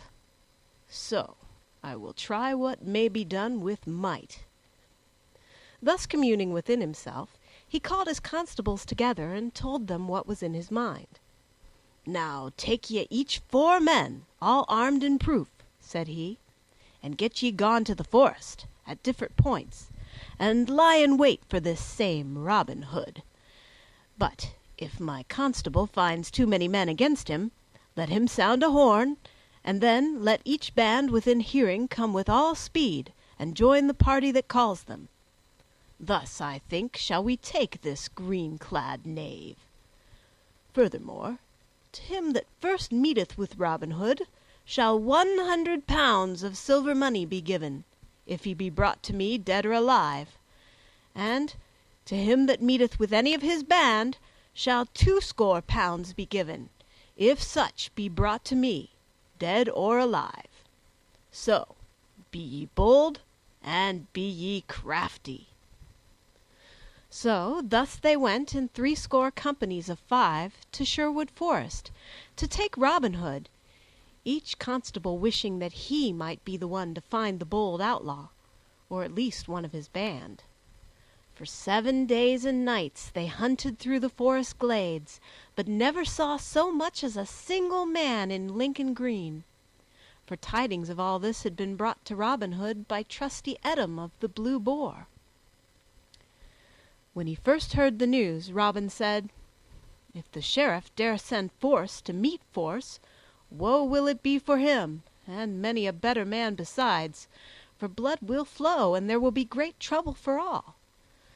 But fain would I shun blood and battle, and fain would I not deal sorrow to womenfolk and wives, because good stout yeomen lose their lives. Once I slew a man, and never do I wish to slay a man again, for it is bitter for the soul to think thereon. So now we will abide silently in Sherwood Forest, so that it may be well for all. But should we be forced to defend ourselves, or any of our band, then let each man draw bow and brand with might and main." At this speech many of the band shook their heads and said to themselves, "Now the Sheriff will think that we are cowards, and folk will scoff throughout the countryside, saying that we fear to meet these men." But they said nothing aloud, swallowing their words and doing as Robin bade them. Thus they hid in the depths of Sherwood Forest for 7 days and 7 nights, and never showed their faces abroad in all that time. But early in the morning of the 8th day, Robin Hood called the band together and said, "Now, who will go and find what the Sheriff's men are at by this time? For I know right well they will not bide forever within Sherwood shades." At this a great shout arose, and each man waved his bow aloft and cried that he might be the one to go. Then Robin Hood's heart was proud when he looked around on his stout, brave fellows, and he said, "Brave and true are ye all, my merry men, and a right stout band of good fellows are ye, but ye cannot all go, so I will choose one from among you, and it shall be good Will Stutely, for he is as sly as e'er an old dog fox in Sherwood Forest." Then Will Stutely leaped high aloft and laughed loudly, clapping his hands for pure joy that he should have been chosen from among them all. "Now thanks, good master," quoth he, "and if I bring not news of those knaves to thee, call me no more thy sly Will Stutely." Then he clad himself in a friar's gown, and underneath the robe he hung a good broadsword in such a place that he could easily lay hands upon it. Thus clad, he set forth upon his quest, until he came to the verge of the forest, and so to the highway. He saw 2 bands of the Sheriff's men, yet he turned neither to the right nor the left, but only drew his cowl the closer over his face, folding his hands as if in meditation. So at last he came to the sign of the Blue Boar. "For," quoth he to himself, "our good friend Eadom will tell me all the news."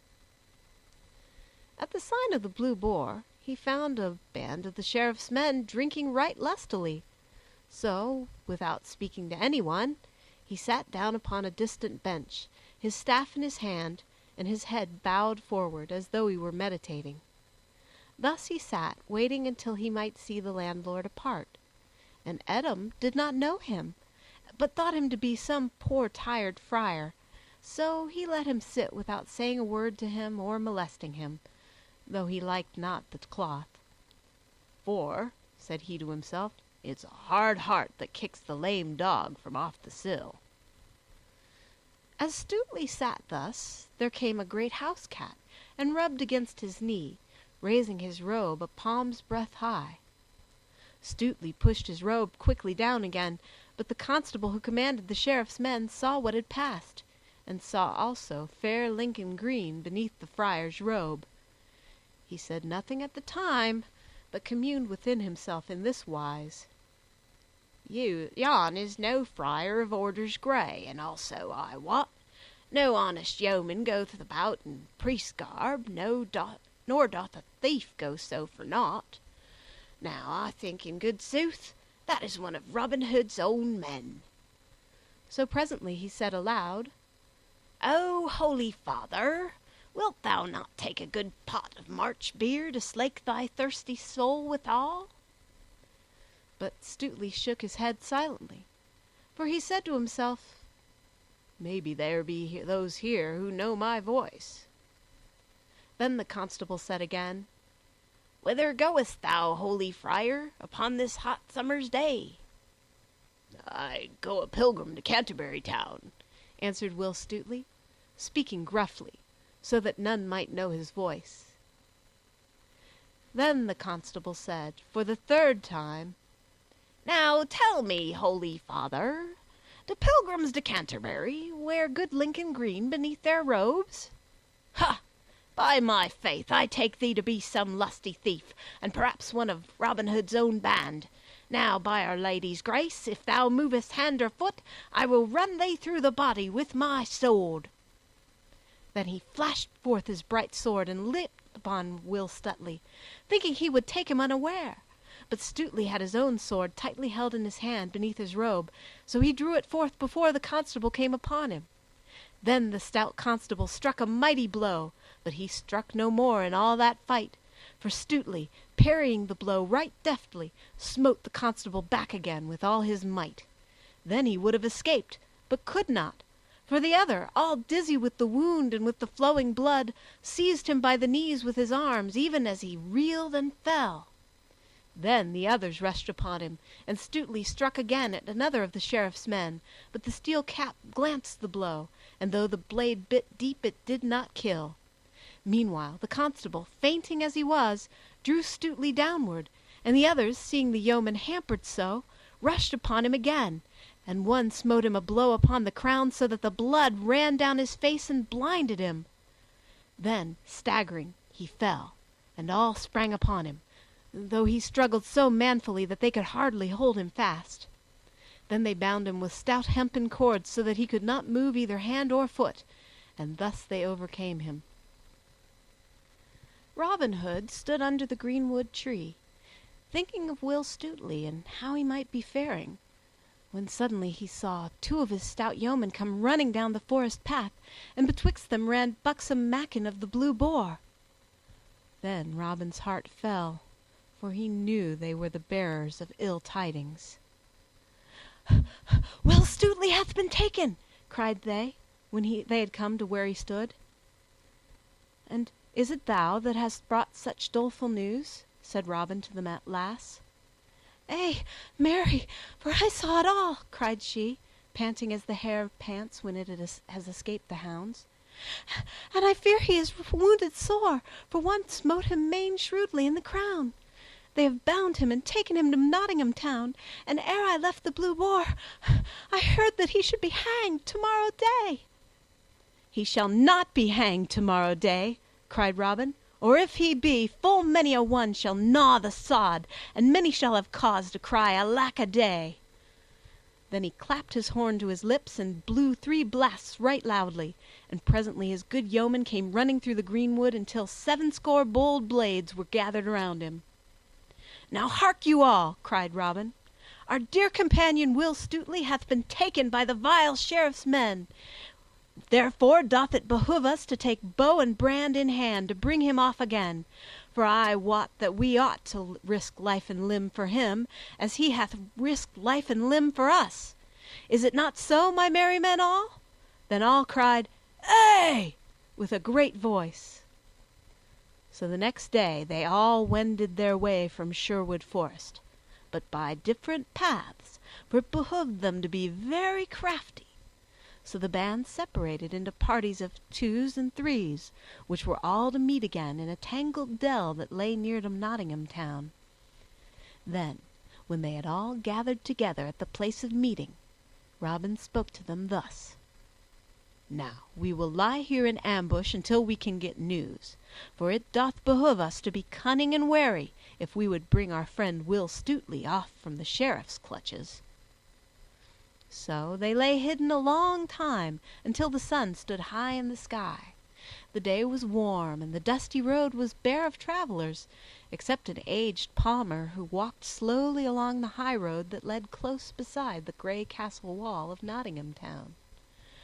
When Robin saw that no other wayfarer was within sight, he called young David of Doncaster, who was a shrewd man for his years, and said to him, "Now get thee forth, young David, and speak to yonder palmer that walks beside the town wall, for he hath come but now from Nottingham town, and may tell thee news of good Stutely, perchance."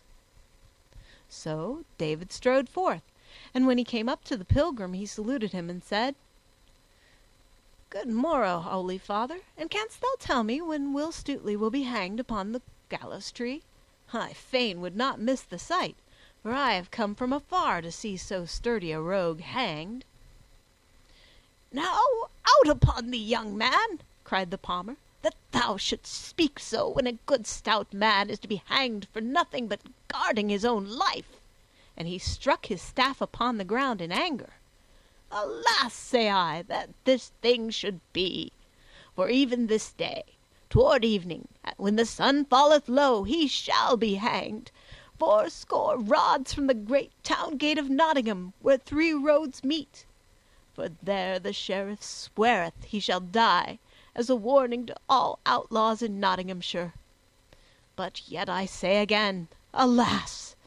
For though Robin Hood and his band may be outlaws, yet he taketh only from the rich and the strong and the dishonest man, while there is not a poor widow, nor a peasant with many children, nigh to Shorewood, but has barley flour enough all the year long through him. It grieves my heart to see one as gallant as this Stutely die, for I have been a good Saxon yeoman in my day, ere I turned palmer, and well I know a stout hand, and one that smiteth shrewdly at a cruel Norman, or a proud abbot with fat money bags. Had good Stutely's master but known how his man was compassed about with perils, perchance he might send succor to bring him out of the hand of his enemies." "Nay, marry, that is true," cried the young man. "If Robin and his men be nigh this place, I wot right well they will strive to bring him forth from his peril. But fare thee well, thou good old man, and believe me, if Will Stutely die, he shall be right well avenged." Then he turned and strode rapidly away, but the palmer looked after him, muttering, "I wot that youth is no country hind that hath come to see a good man die. Well, well, perchance Robin Hood is not so far away but that there will be stout doings this day." So he went upon his way, muttering to himself. When David of Doncaster told Robin Hood what the palmer had said to him, Robin called the band around him and spoke to them thus: "Now let us get straightway into Nottingham town and mix ourselves with the people there. But keep ye one another in sight, pressing as near the prisoner and his guards as ye can when they come outside the walls. Strike no man without need, for I would fain avoid bloodshed. But if ye do strike, strike hard, and see that there be no need to strike again. Then keep all together until we come again to Shorewood, and let no man leave his fellows." The sun was low in the western sky when a bugle note sounded from the castle wall. Then all was bustle in Nottingham town, and crowds filled the streets, for all knew that the famous Will Stutely was to be hanged that day. Presently the castle gates opened wide, and a great array of men-at-arms came forth with noise and clatter, the sheriff all clad in shining mail of linked chain, riding at their head. In the midst of all the guard, in a cart, with a halter about his neck, rode Will Stutely. His face was pale with his wound and with loss of blood, like the moon in broad daylight, and his fair hair was clotted in points upon his forehead, where the blood had hardened. When he came forth from the castle, he looked up and he looked down, but though he saw some faces that showed pity and some that showed friendliness, he saw none that he knew. And his heart sank within him like a plummet of lead, but nevertheless he spoke up boldly. "Give a sword into my hand, Sir Sheriff," said he, "and wounded man though I be, I will fight thee and all thy men till life and strength be gone." "Nay, thou naughty varlet," quoth the sheriff, turning his head and looking right grimly upon Will Stutely. "Thou shalt have no sword, but shalt die a mean death, as beseemeth a vile thief like thee." "Then do but untie my hands, and I will fight thee and thy men with no weapon but only my naked fists. I crave no weapon, but let me not be meanly hanged this day." Then the Sheriff laughed aloud. "Why, how now," quoth he, "is thy proud stomach quailing? Shrive thyself, thou vile knave, for I mean that thou shalt hang this day, and that where three roads meet, so that all men shall see thee hang, for carrion crows and daws to peck at." "O thou dastard heart!" cried Will Stutely, gnashing his teeth at the Sheriff. "Thou coward hind! If ever my good master meet thee, thou shalt pay dearly for this day's work. He doth scorn thee, and so do all brave hearts. Knowest thou not that thou and thy name are jests upon the lips of every brave yeoman? Such a one as thou art, thou wretched craven, shall never be able to subdue bold Robin Hood." "Ha!" cried the Sheriff in a rage. "Is it even so? Am I a jest with thy master, as thou callest him? Now I will make a jest of thee, and a sorry jest withal, for I will quarter thee limb from limb after thou art hanged." Then he spurred his horse forward, and said no more to Stutely. At last they came to the great town gate, through which Stutely saw the fair country beyond, with hills and dales all clothed in verdure, and far away the dusky line of Sherwood's skirts.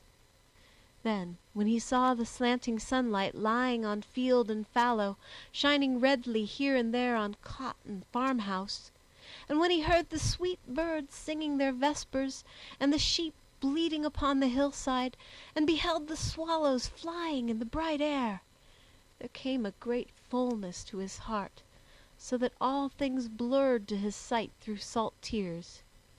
And he bowed his head, lest the folks should think him unmanly when they saw the tears in his eyes.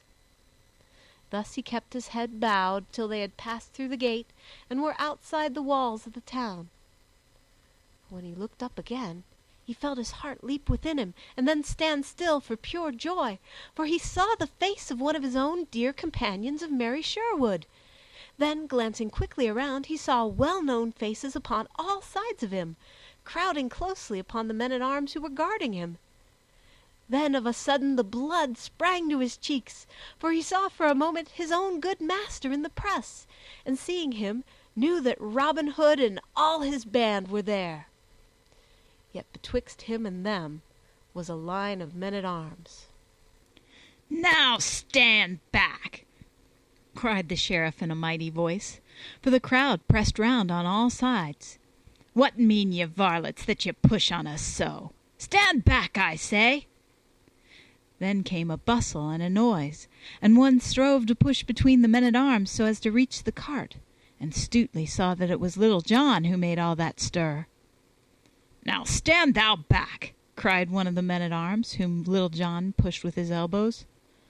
"Now stand thou back thine own self," quoth Little John, and straightway smote the man a buffet beside his head that felled him as a butcher fells an ox, and then he leapt to the cart where Stutely sat. "I pray thee take leave of thy friends ere thou diest, Will," quoth he, "or maybe I will die with thee if thou must die, for I could never have better company." Then with one stroke he cut the bonds that bound the other's arms and legs, and Stutely leaped straightway from the cart. "Now, as I live," cried the Sheriff, "yon varlet I know right well is a sturdy rebel. Take him, I bid you all, and let him not go." So saying, he spurred his horse upon Little John, and rising in his stirrups, smote with might and main. But Little John ducked quickly underneath the horse's belly, and the blow whistled harmlessly over his head. "Nay, good Sir Sheriff," cried he, leaping up again when the blow had passed, "I must e'en borrow thy most worshipful sword." Thereupon he twitched the weapon deftly from out the Sheriff's hand. "Here, Stutely," he cried, "the Sheriff hath lent thee thy sword. Back to back with me, man, and defend thyself, for help is nigh." "Down with them!" bellowed the Sheriff in a voice like an angry bull, and he spurred his horse upon the two, who now stood back to back, forgetting in his rage that he had no weapon with which to defend himself. "Stand back, Sheriff!"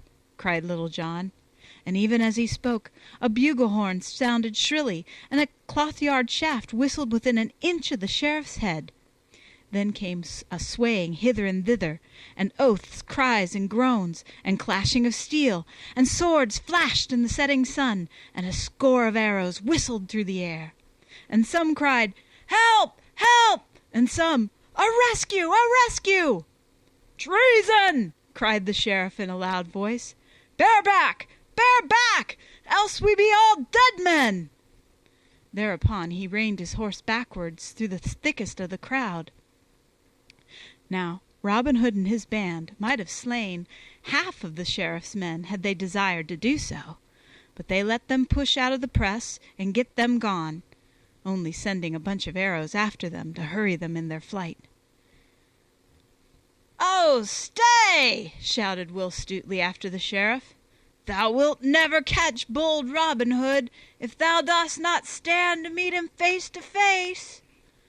But the Sheriff, bowing along his horse's back, made no answer, but only spurred the faster. Then Will Stutely turned to Little John and looked him in the face till the tears ran down from his eyes, and he wept aloud, and kissing his friend's cheeks, "O Little John," quoth he, "mine own true friend, and he that I love better than man or woman in all the world beside, little did I reckon to see thy face this day, or to meet thee this side paradise." Little John could make no answer, but wept also. Then Robin Hood gathered his band together in a close rank, with Will Stutely in the midst, and thus they moved slowly away towards Sherwood, and were gone, as a storm cloud moves away from the spot where a tempest has swept the land. But they left 10 of the Sheriff's men lying along the ground wounded, some more, some less, yet no one knew who smote them down.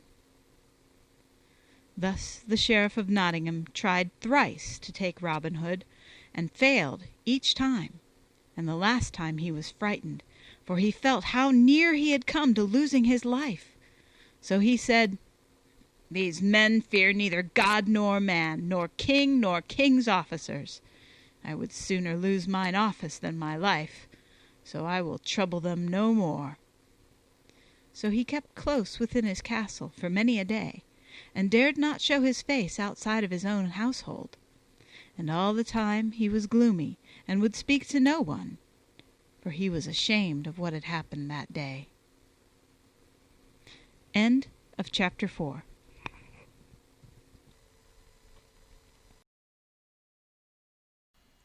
The Merry Adventures of Robin Hood by Howard Pyle.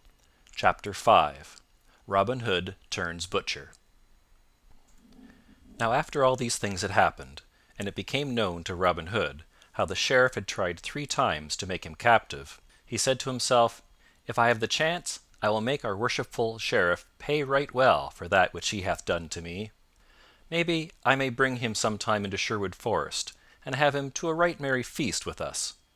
For when Robin Hood caught a baron or a squire, or fat abbot or bishop, he brought them to the greenwood tree and feasted them before he lightened their purses. But in the meantime Robin Hood and his band lived quietly in Sherwood Forest, without showing their faces abroad, for Robin knew that it would not be wise for him to be seen in the neighbourhood of Nottingham, those in authority being very wroth with him. But though they did not go abroad, they lived a merry life within the woodlands, spending the days in shooting at garlands hung upon a willow wand at the end of the glade, the leafy aisles ringing with merry jests and laughter. For whoever missed the garland was given a sound buffet, which, if delivered by Little John, never failed to topple over the unfortunate yeoman. Then they had bouts of wrestling and of cudgel play, so that every day they gained in skill and strength. Thus they dwelled for nearly a year, and in that time Robin Hood often turned over in his mind many means of making an even score with the Sheriff. At last he began to fret at his confinement. So one day he took up his stout cudgel and set forth to seek adventure, strolling blithely along until he came to the edge of Sherwood.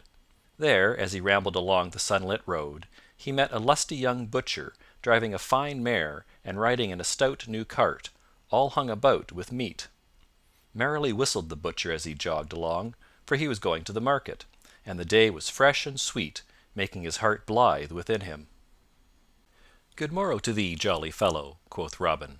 "Thou seemest happy this merry morn." "Ay, that I am," quoth the jolly butcher, "and why should I not be so? Am I not hale in wind and limb? Have I not the bonniest lass in all Nottinghamshire? And lastly, am I not to be married to her on Thursday next in sweet Locksley Town?" "Ha!" said Robin, "comest thou from Locksley Town? Well do I know that fair place for miles about, and well do I know each hedgerow and gentle pebbly stream, and even all the bright little fishes therein, for there I was born and bred. Now where goest thou with thy meat, my fair friend?" "I go to the market at Nottingham Town to sell my beef and my mutton," answered the butcher. "But who art thou that comest from Locksley Town?" "A yeoman am I, and men do call me Robin Hood." "Now by Our Lady's grace," cried the butcher, "well do I know thy name, and many a time have I heard thy deeds both sung and spoken of. But heaven forbid that thou shouldst take aught of me.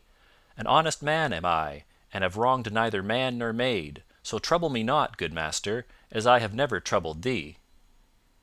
"Nay, heaven forbid indeed," quoth Robin, "that I should take from such as thee, jolly fellow. Not so much as 1 farthing would I take from thee, for I love a fair Saxon face like thine right well, more especially when it cometh from Locksley Town, and most especially when the man that owneth it is to marry a bonny lass on Thursday next. But come, tell me for what price thou wilt sell me all of thy meat and thy horse and cart." "At 4 marks do I value meat, cart, and mare," quoth the butcher, "but if I do not sell all my meat, I will not have 4 marks in value." Then Robin Hood plucked the purse from his girdle, and quoth he, "Here in this purse are 6 marks. Now I would fain be a butcher for the day and sell my meat in Nottingham Town. Wilt thou close a bargain with me and take 6 marks for thine outfit?" "Now may the blessings of all the saints fall on thine honest head," cried the butcher right joyfully, as he leaped down from his cart and took the purse that Robin held out to him. "Nay," quoth Robin, laughing loudly, "many do like me and wish me well, but few call me honest. Now get thee gone back to thy lass, and give her a sweet kiss from me." So saying, he donned the butcher's apron, and climbing into the cart, he took the reins in his hand and drove off through the forest to Nottingham Town. When he came to Nottingham, he entered that part of the market where butchers stood, and took up his inn in the best place he could find. Next he opened his stall and spread his meat upon the bench. Then, taking his cleaver and steel and clattering them together, he trolled aloud in merry tones. "Now come ye lasses and eke ye dames, and buy your meat from me. For 3 pennyworths of meat I sell, for the charge of 1 penny. Lamb have I that hath fed upon naught but the dainty dames pied, and the violet sweet, and the daffodil that grow fair streams beside. And beef have I from the heathery words, and mutton from dales all green, and veal as white as a maiden's brow, with its mother's milk, I ween. Then come, ye lasses, and eke ye dames, come, buy your meat for me. For 3 pennyworths of meat I sell, for the charge of 1 penny." Thus he sang blithely, while all who stood near listened amazedly. Then, when he had finished, he clattered the steel and cleaver still more loudly, shouting lustily, "Now who'll buy? Who'll buy? 4 fixed prices have I. 3 pennyworths of meat I sell to a fat friar or priest for 6 pence, for I want not their custom. Stout aldermen I charge 3 pence, for it doth not matter to me whether they buy or not. To buxom dames I sell 3 pennyworths of meat for 1 penny, for I like their custom well. But to the bonny lass that hath a liking for a good tight butcher I charge naught but 1 fair kiss, for I like her custom the best of all." Then all began to stare and wonder and crowd around, laughing, for never was such selling heard of in all Nottingham Town. But when they came to buy they found it as he had said, for he gave goodwife or dame as much meat for 1 penny as they could buy elsewhere for 3, and when a widow or a poor woman came to him he gave her flesh for nothing.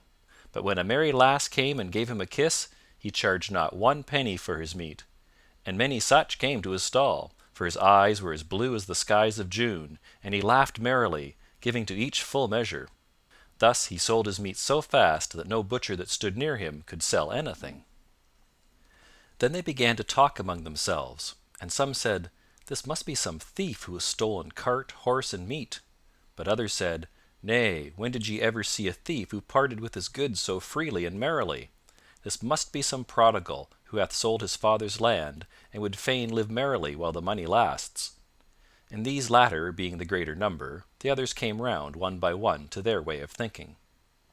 Then some of the butchers came to him to make his acquaintance. "Come, brother," quoth one who was the head of them all, "we be all of one trade, so wilt thou go dine with us? For this day the Sheriff hath asked all the butcher guild to feast with him at the guild hall. There will be stout fare and much to drink, and that thou likest, or I much mistake thee." "Now beshrew his heart," quoth jolly Robin, "that would deny a butcher, and moreover I will go dine with you all, my sweet lads, and that as fast as I can hie." Whereupon, having sold all his meat, he closed his stall and went with them to the great guild hall. There the Sheriff had already come in state, and with him many butchers.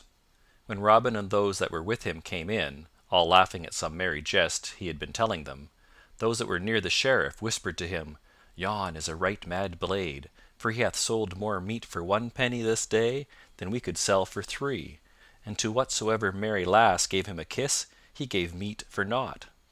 And others said, "He is some prodigal that hath sold his land for silver and gold, and meaneth to spend all right merrily." Then the Sheriff called Robin to him, not knowing him in his butcher's dress, and made him sit close to him on his right hand, for he loved a rich young prodigal, especially when he thought that he might lighten that prodigal's pockets into his own most worshipful purse. So he made much of Robin, and laughed and talked with him more than with any of the others. At last the dinner was ready to be served, and the Sheriff bade Robin say grace. So Robin stood up and said, "Now heaven bless us all, and eke good meat and good sack within this house, and may all butchers be and remain as honest men as I am." At this all laughed, the Sheriff loudest of all, for he said to himself, "Surely this is indeed some prodigal, and perchance I may empty his purse of some of the money that the fool throweth about so freely." Then he spake aloud to Robin, saying, "Thou art a jolly young blade, and I love thee mightily," and he smote Robin upon the shoulder. Then Robin laughed loudly too. "Yea," quoth he, "I know thou dost love a jolly blade, for didst thou not have jolly Robin Hood at thy shooting match, and didst thou not gladly give him a bright golden arrow for his own?" At this the Sheriff looked grave, and all the guild of butchers too, so that none laughed but Robin, only some winked slyly at each other. "Come, fill us some sack," cried Robin. "Let us e'er be merry while we may, for man is but dust, and he hath but a span to live here till the worm getteth him. As our good gossip Swanthold saith, so let life be merry while it lasts, say I. Nay, ne'er look down in the mouth, Sir Sheriff.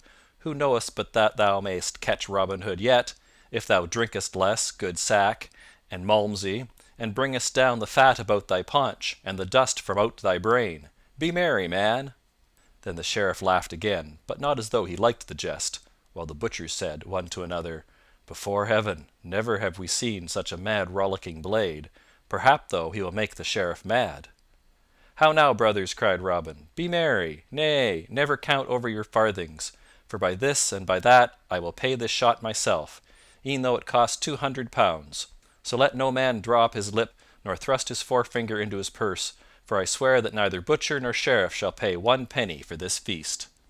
"Now thou art a right merry soul," quoth the Sheriff, "and I wot thou must have many a head of horned beasts and many an acre of land, that thou dost spend thy money so freely."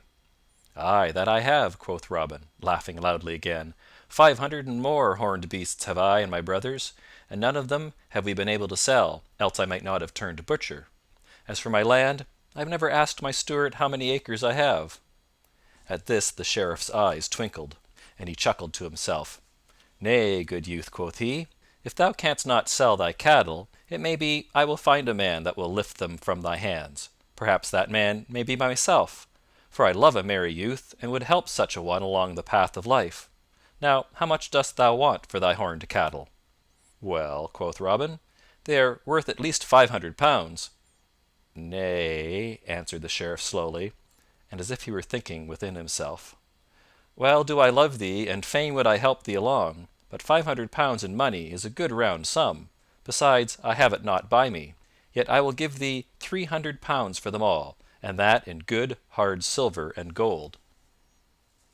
"Now, thou old miser," quoth Robin, "well thou knowest that so many horned cattle are worth 700 pounds and more, and even that is but small for them, and yet thou, with thy grey hairs and one foot in the grave, wouldst trade upon the folly of a wild youth." At this the Sheriff looked grimly at Robin. "Nay," quoth Robin, "look not on me as though thou hadst sour beer in thy mouth, man. I will take thine offer, for I and my brothers do need the money. We lead a merry life, and no one leads a merry life for a farthing, so I will close the bargain with thee. But mind that thou bringest a good 300 pounds with thee, for I trust not one that driveth so shrewd a bargain." "I will bring the money," said the Sheriff. "But what is thy name, good youth?" "Men call me Robert o' Locksley," quoth bold Robin. "Then, good Robert o' Locksley," quoth the Sheriff, "I will come this day to see thy horned beasts. But first my clerk shall draw up a paper in which thou shalt be bound to the sale, for thou gettest not my money without I get thy beasts in return." Then Robin Hood laughed again. "So be it," he said, smiting his palm upon the Sheriff's hand. "Truly my brothers will be thankful to thee for thy money." Thus the bargain was closed, but many of the butchers talked among themselves of the Sheriff, saying that it was but a scurvy trick to beguile a poor spendthrift youth in this way. The afternoon had come when the Sheriff mounted his horse and joined Robin Hood, who stood outside the gateway of the paved court waiting for him, for he had sold his horse and cart to a trader for 2 marks. Then they set forth upon their way, the Sheriff riding upon his horse and Robin running beside him. Thus they left Nottingham town and travelled forward along the dusty highway, laughing and jesting together as though they had been old friends. But all the time the Sheriff said within himself, "Thy jest to me of Robin Hood shall cost thee dear, good fellow, even 400 pounds, thou fool," for he thought he would make at least that much by his bargain. So they journeyed onward till they came within the verge of Sherwood Forest, when presently the Sheriff looked up and down, to the right and to the left of him, and then grew quiet and ceased his laughter. "Now," quoth he, "may heaven and its saints preserve us this day from a rogue man called Robin Hood." Then Robin laughed aloud. "Nay," said he, "thou mayst set thy mind at rest, for well do I know Robin Hood, and well do I know that thou art in no more danger from him this day than thou art from me." At this the Sheriff looked askance at Robin, saying to himself, "I like not that thou seemest so well acquainted with this bold outlaw, and I wish that I were well out of Sherwood Forest." But still they travelled deeper into the forest shades, and the deeper they went, the more quiet grew the Sheriff. At last they came to where the road took a sudden bend, and before them a herd of dun deer went tripping across the path. Then Robin Hood came close to the Sheriff, and pointing his finger he said, "These are my horned beasts, good Master Sheriff. How dost thou like them? Are they not fat and fair to see?" At this the Sheriff drew rein quickly. "Now, fellow," quoth he, "I would I were well out of this forest, for I like not thy company. Go thou thine own path, good friend, and let me but go mine." But Robin only laughed and caught the Sheriff's bridle rein. "Nay," cried he, "stay awhile, for I would thou shouldst see my brothers, who own these fair horned beasts with me." So saying, he clapped his bugle to his mouth and winded 3 merry notes, and presently up the path came leaping 50 good stout yeomen, with Little John at their head. "What wouldst thou have, good master?" quoth Little John. "Why," answered Robin, "dost thou not see that I have brought goodly company to feast with us today? Fie, for shame! Do you not see our good and worshipful master, the Sheriff of Nottingham? Take thou his bridle, Little John, for he has honored us today by coming to feast with us." Then all doffed their hats humbly, without smiling or seeming to be in jest, while Little John took the bridle rein and led the palfrey still deeper into the forest, all marching in order, with Robin Hood walking beside the Sheriff, hat in hand. All this time the Sheriff had never said a word, but only looked about him like one suddenly awakened from sleep. But when he found himself going within the very depths of Sherwood, his heart sank within him, for he thought, "Surely my 300 pounds will be taken from me even if they take not my life itself, for I have plotted against their lives more than once." But all seemed humble and meek, and not a word was said of danger either to life or money. So at last they came to that part of Sherwood Forest where a noble oak spread its branches wide, and beneath it was a seat all made of moss, on which Robin sat down, placing the Sheriff at his right hand. "Now busk ye, my merry men all," quoth he, "and bring forth the best we have, both of meat and wine, for his worship the Sheriff hath feasted me in Nottingham Guildhall today, and I would not have him go back empty." All this time nothing had been said of the Sheriff's money, so presently he began to pluck up heart, for, he said to himself, maybe Robin Hood hath forgotten all about it.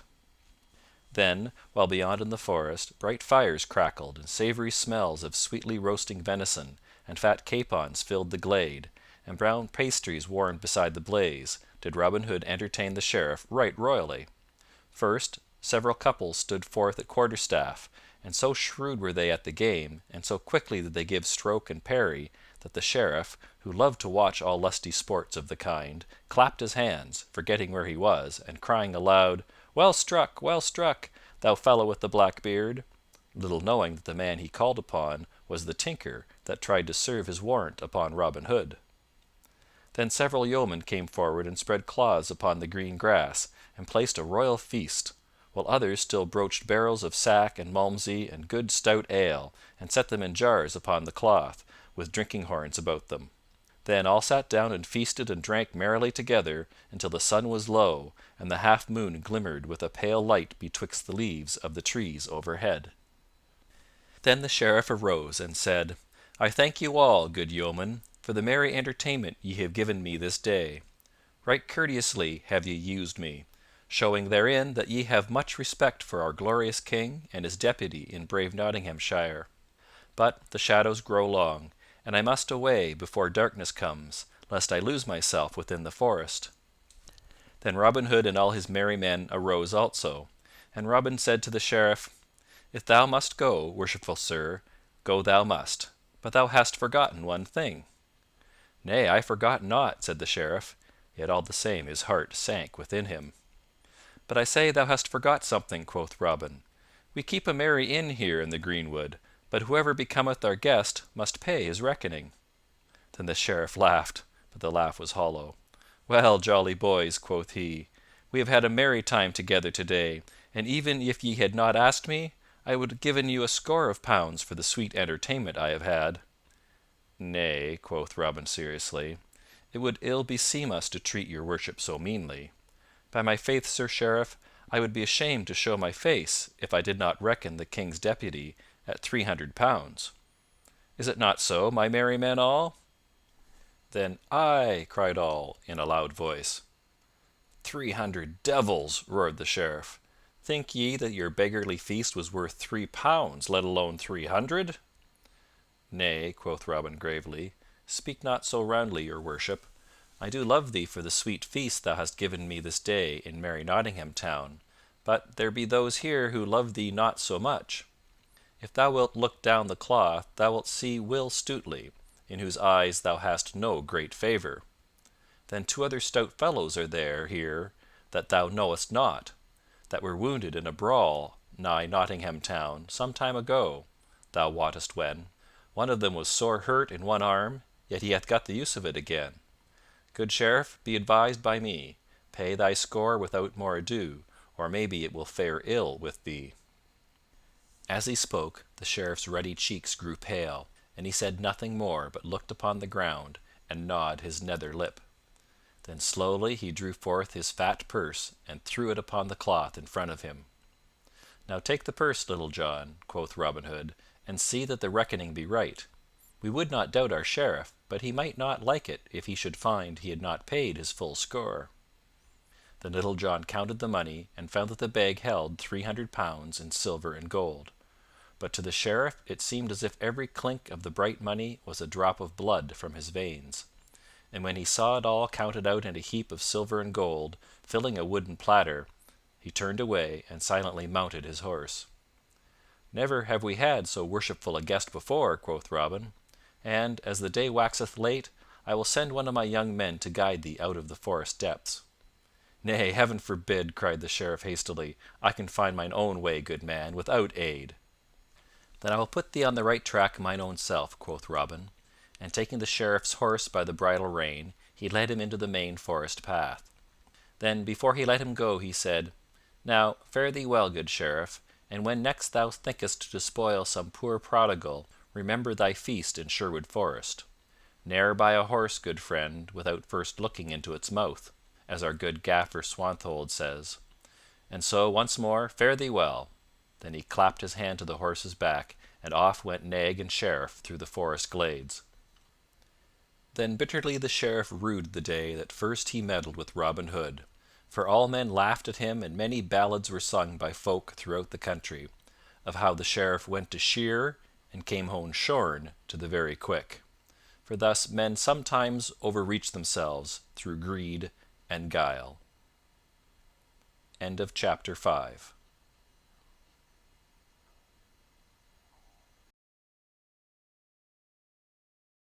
The Merry Adventures of Robin Hood by Howard Pyle. Chapter 6.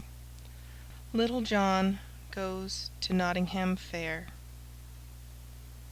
Spring had gone since the Sheriff's feast in Sherwood, and summer also, and the mellow month of October had come. All the air was cool and fresh. The harvests were gathered home. The young birds were full-fledged. The hops were plucked, and apples were ripe. But though time had so smoothed things over that men no longer talked of the horned beasts that the Sheriff wished to buy, he was still sore about the matter, and could not bear to hear Robin Hood's name spoken in his presence. With October had come the time for holding the great fair, which was celebrated every 5 years at Nottingham Town, to which folk came from far and near throughout the country. At such times archery was always the main sport of the day, for the Nottinghamshire yeomen were the best hand at the longbow in all merry England. But this year the Sheriff hesitated a long time before he issued proclamation of the fair, fearing lest Robin Hood and his band might come to it. At first he had a great part of a mind not to proclaim the fair, but second thought told him that men would laugh at him, and say among themselves that he was afraid of Robin Hood, so he put that thought by. At last he fixed in his mind that he would offer such a prize as they would not care to shoot for. At such times it had been the custom to offer a 60 of marks or a tun of ale. So this year he proclaimed that a prize of 2 fat steers should be given to the best bowman. When Robin Hood heard what had been proclaimed he was vexed, and said, "Now beshrew this Sheriff that he should offer such a prize that none but shepherd hinds will care to shoot for it. I would have loved nothing better than to have had another bout at merry Nottingham Town, but if I should win this prize, naught would it pleasure or profit me." Then up spoke Little John. "Nay, but hearken, good master," said he. "Only today, Will Stutely, young David of Doncaster, and I were at the sign of the Blue Boar, and there we heard all the news of this merry fair, and also that the Sheriff hath offered this prize, that we of Sherwood might not care to come to the fair. So, good master, if thou wilt, I would fain go and strive to win even this poor thing among the stout yeomen who will shoot at Nottingham Town." "Nay, Little John," quoth Robin, "thou art a sound, stout fellow, yet thou lackest the cunning that good Stutely hath, and I would not have harm befall thee for all Nottinghamshire. Nevertheless, if thou wilt go, take some disguise, lest there be those there who may know thee." "So be it, good master," quoth Little John. "Yet all the disguise that I wish is a good suit of scarlet instead of this of Lincoln green. I will draw the cowl of my jacket about my head, so that it will hide my brown hair and beard, and then, I trust, no one will know me." "It is much against my will," said Robin Hood. "Ne'ertheless, if thou dost wish it, get thee gone, but bear thyself seemingly, Little John, for thou art mine own right-hand man, and I could ill bear to have harm befall thee." So Little John clad himself all in scarlet and started off to the fair at Nottingham Town. Right merry were these fair days at Nottingham, when the green before the great town gate was dotted with booths standing in rows, with tents of many-colored canvas, hung about with streamers and garlands of flowers, and the folk came from all the countryside, both gentle and common. In some booths there was dancing to merry music, in others flowed ale and beer, and in others yet again sweet cakes and barley sugar were sold. And sport was going outside the booths also, where some minstrel sang ballads of the olden time, playing a second upon the harp, or where the wrestlers struggled with one another within the sawdust ring. But the people gathered most of all around a raised platform where stout fellows played at quarterstaff. So Little John came to the fair. All scarlet were his hose and jerkin, and scarlet was his cowled cap, with a scarlet feather stuck in the side of it. Over his shoulders was slung a stout bow of yew, and across his back hung a quiver of good round arrows. Many turned to look after such a stout tall fellow, for his shoulders were broader by a palm's breadth than any that were there, and he stood a head taller than all the other men. The lasses also looked at him askance, thinking they had never seen a lustier youth. First of all he went to the booth where stout ale was sold, and, standing aloft on a bench, he called to all that were near to come and drink with him. "Hey, sweet lads!" cried he, "who will drink ale with the stout yeoman? Come all, come all! Let us be merry, for the day is sweet and the ale is tingling. Come hither, good yeoman, and thou, for not a farthing shall one of you pay.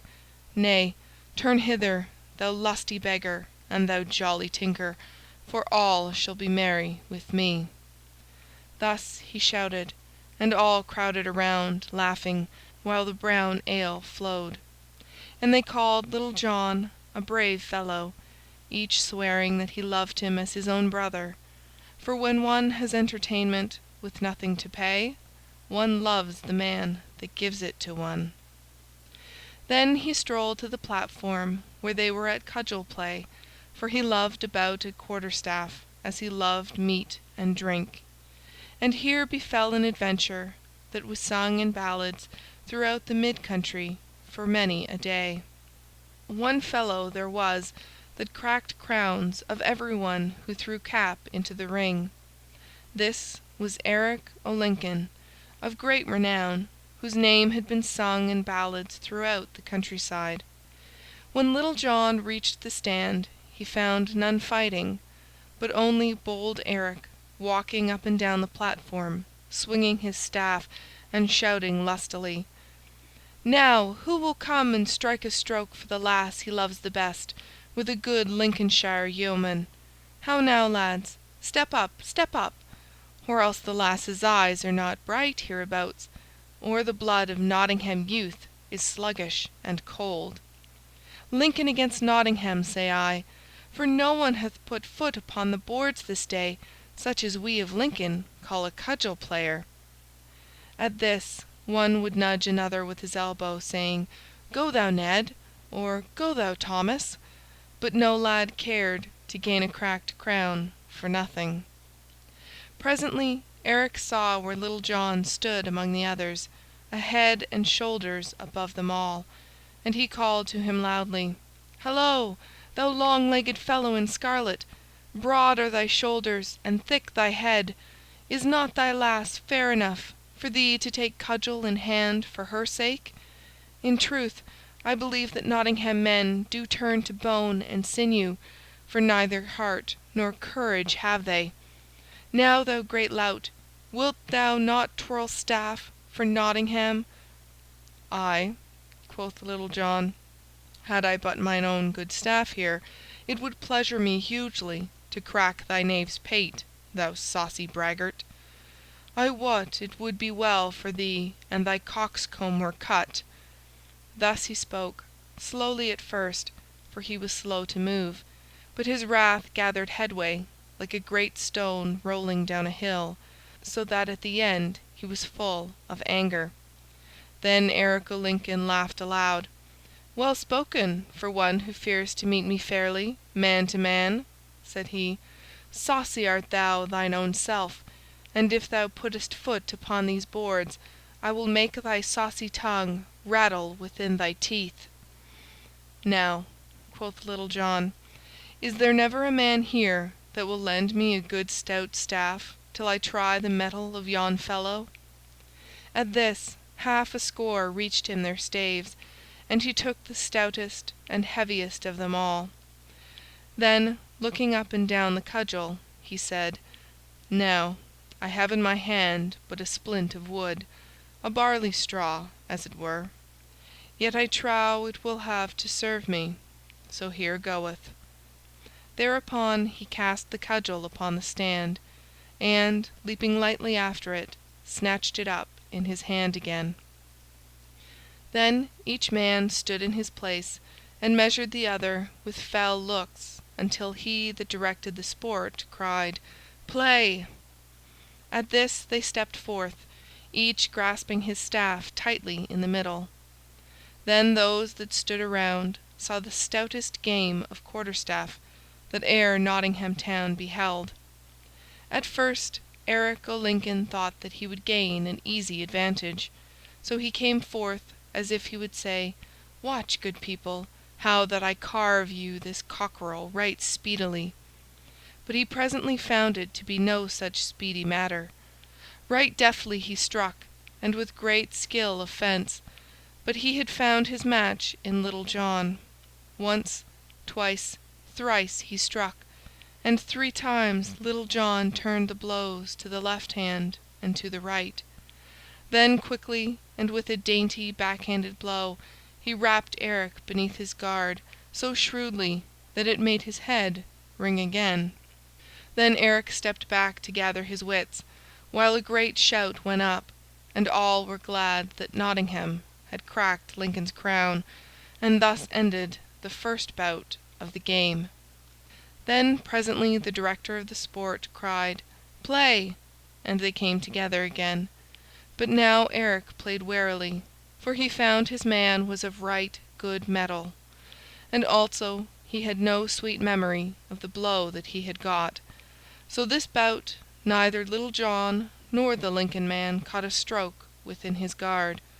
Then, after a while, they parted again, and this made the second bout.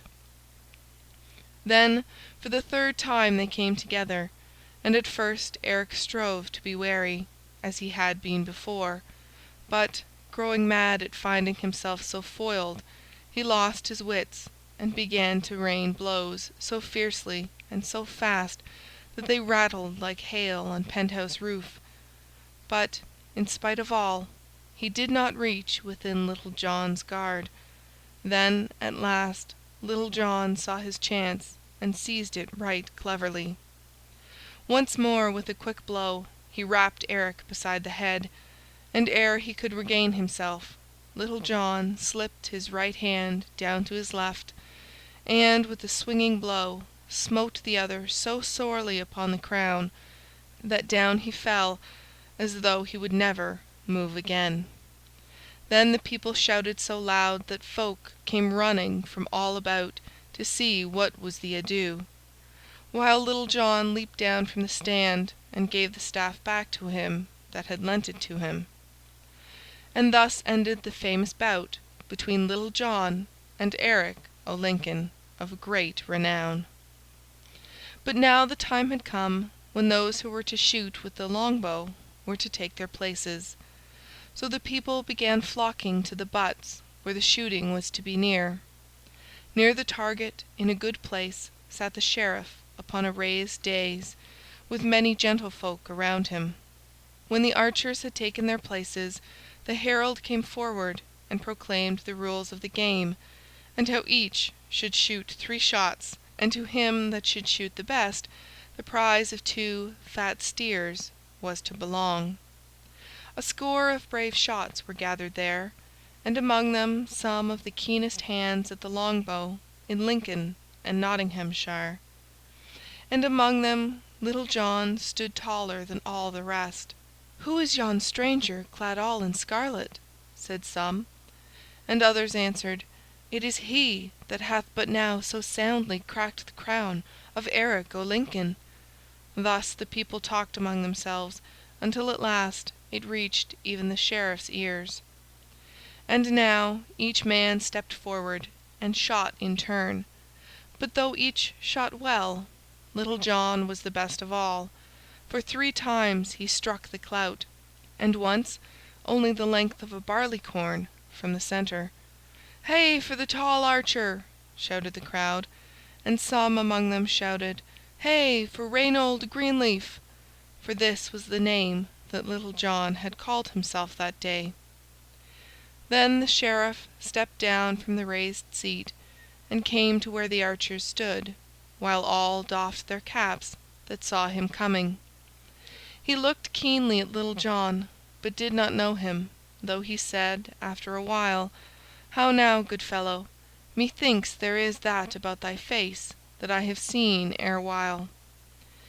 "Mayhap it may be so," quoth Little John, "for often have I seen your worship."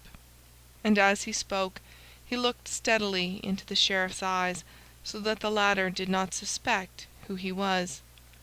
"A brave blade art thou, good friend," said the Sheriff, "and I hear that thou hast well upheld the skill of Nottinghamshire against that of Lincoln this day.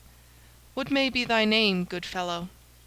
"Men do call me Reynold Greenleaf, your worship," said Little John, and the old ballad that tells of this adds, "So in truth was he a Greenleaf, but of what manner of tree the Sheriff wotted not." "Now, Reynold Greenleaf," quoth the Sheriff, "thou art the fairest hand at the longbow that mine eyes ever beheld, next to that false knave Robin Hood, from whose wiles Heaven forfend me. Wilt thou join my service, good fellow? Thou shalt be paid right well, for 3 suits of clothes shalt thou have a year, with good food and as much ale as thou canst drink, and besides this I will pay thee 40 marks each Michaelmastide." "Then here stand I a free man, and right gladly will I enter thy household," said Little John, for he thought he might find some merry jest should he enter the Sheriff's service. "Fairly hast thou won the fat steers," said the Sheriff, "and hereunto I will add a butt of good March beer, for joy of having gotten such a man, for, I wot, thou shootest as fair a shaft as Robin Hood himself." "Then," said Little John, "for joy of having gotten myself into thy service, I will give fat steers and brown ale to all these good folk, to make them merry withal." At this arose a great shout, many casting their caps aloft for joy of the gift. Then some built great fires and roasted the steers, and others broached the butt of ale, with which all made themselves merry. Then, when they had eaten and drunk as much as they could, and when the day faded and the great moon arose, all red and round, over the spires and towers of Nottingham town, they joined hands and danced around the fires to the music of bagpipes and harps. But long before this merrymaking had begun, the Sheriff and his new servant Reynold Greenleaf were in the castle of Nottingham. End of chapter 6.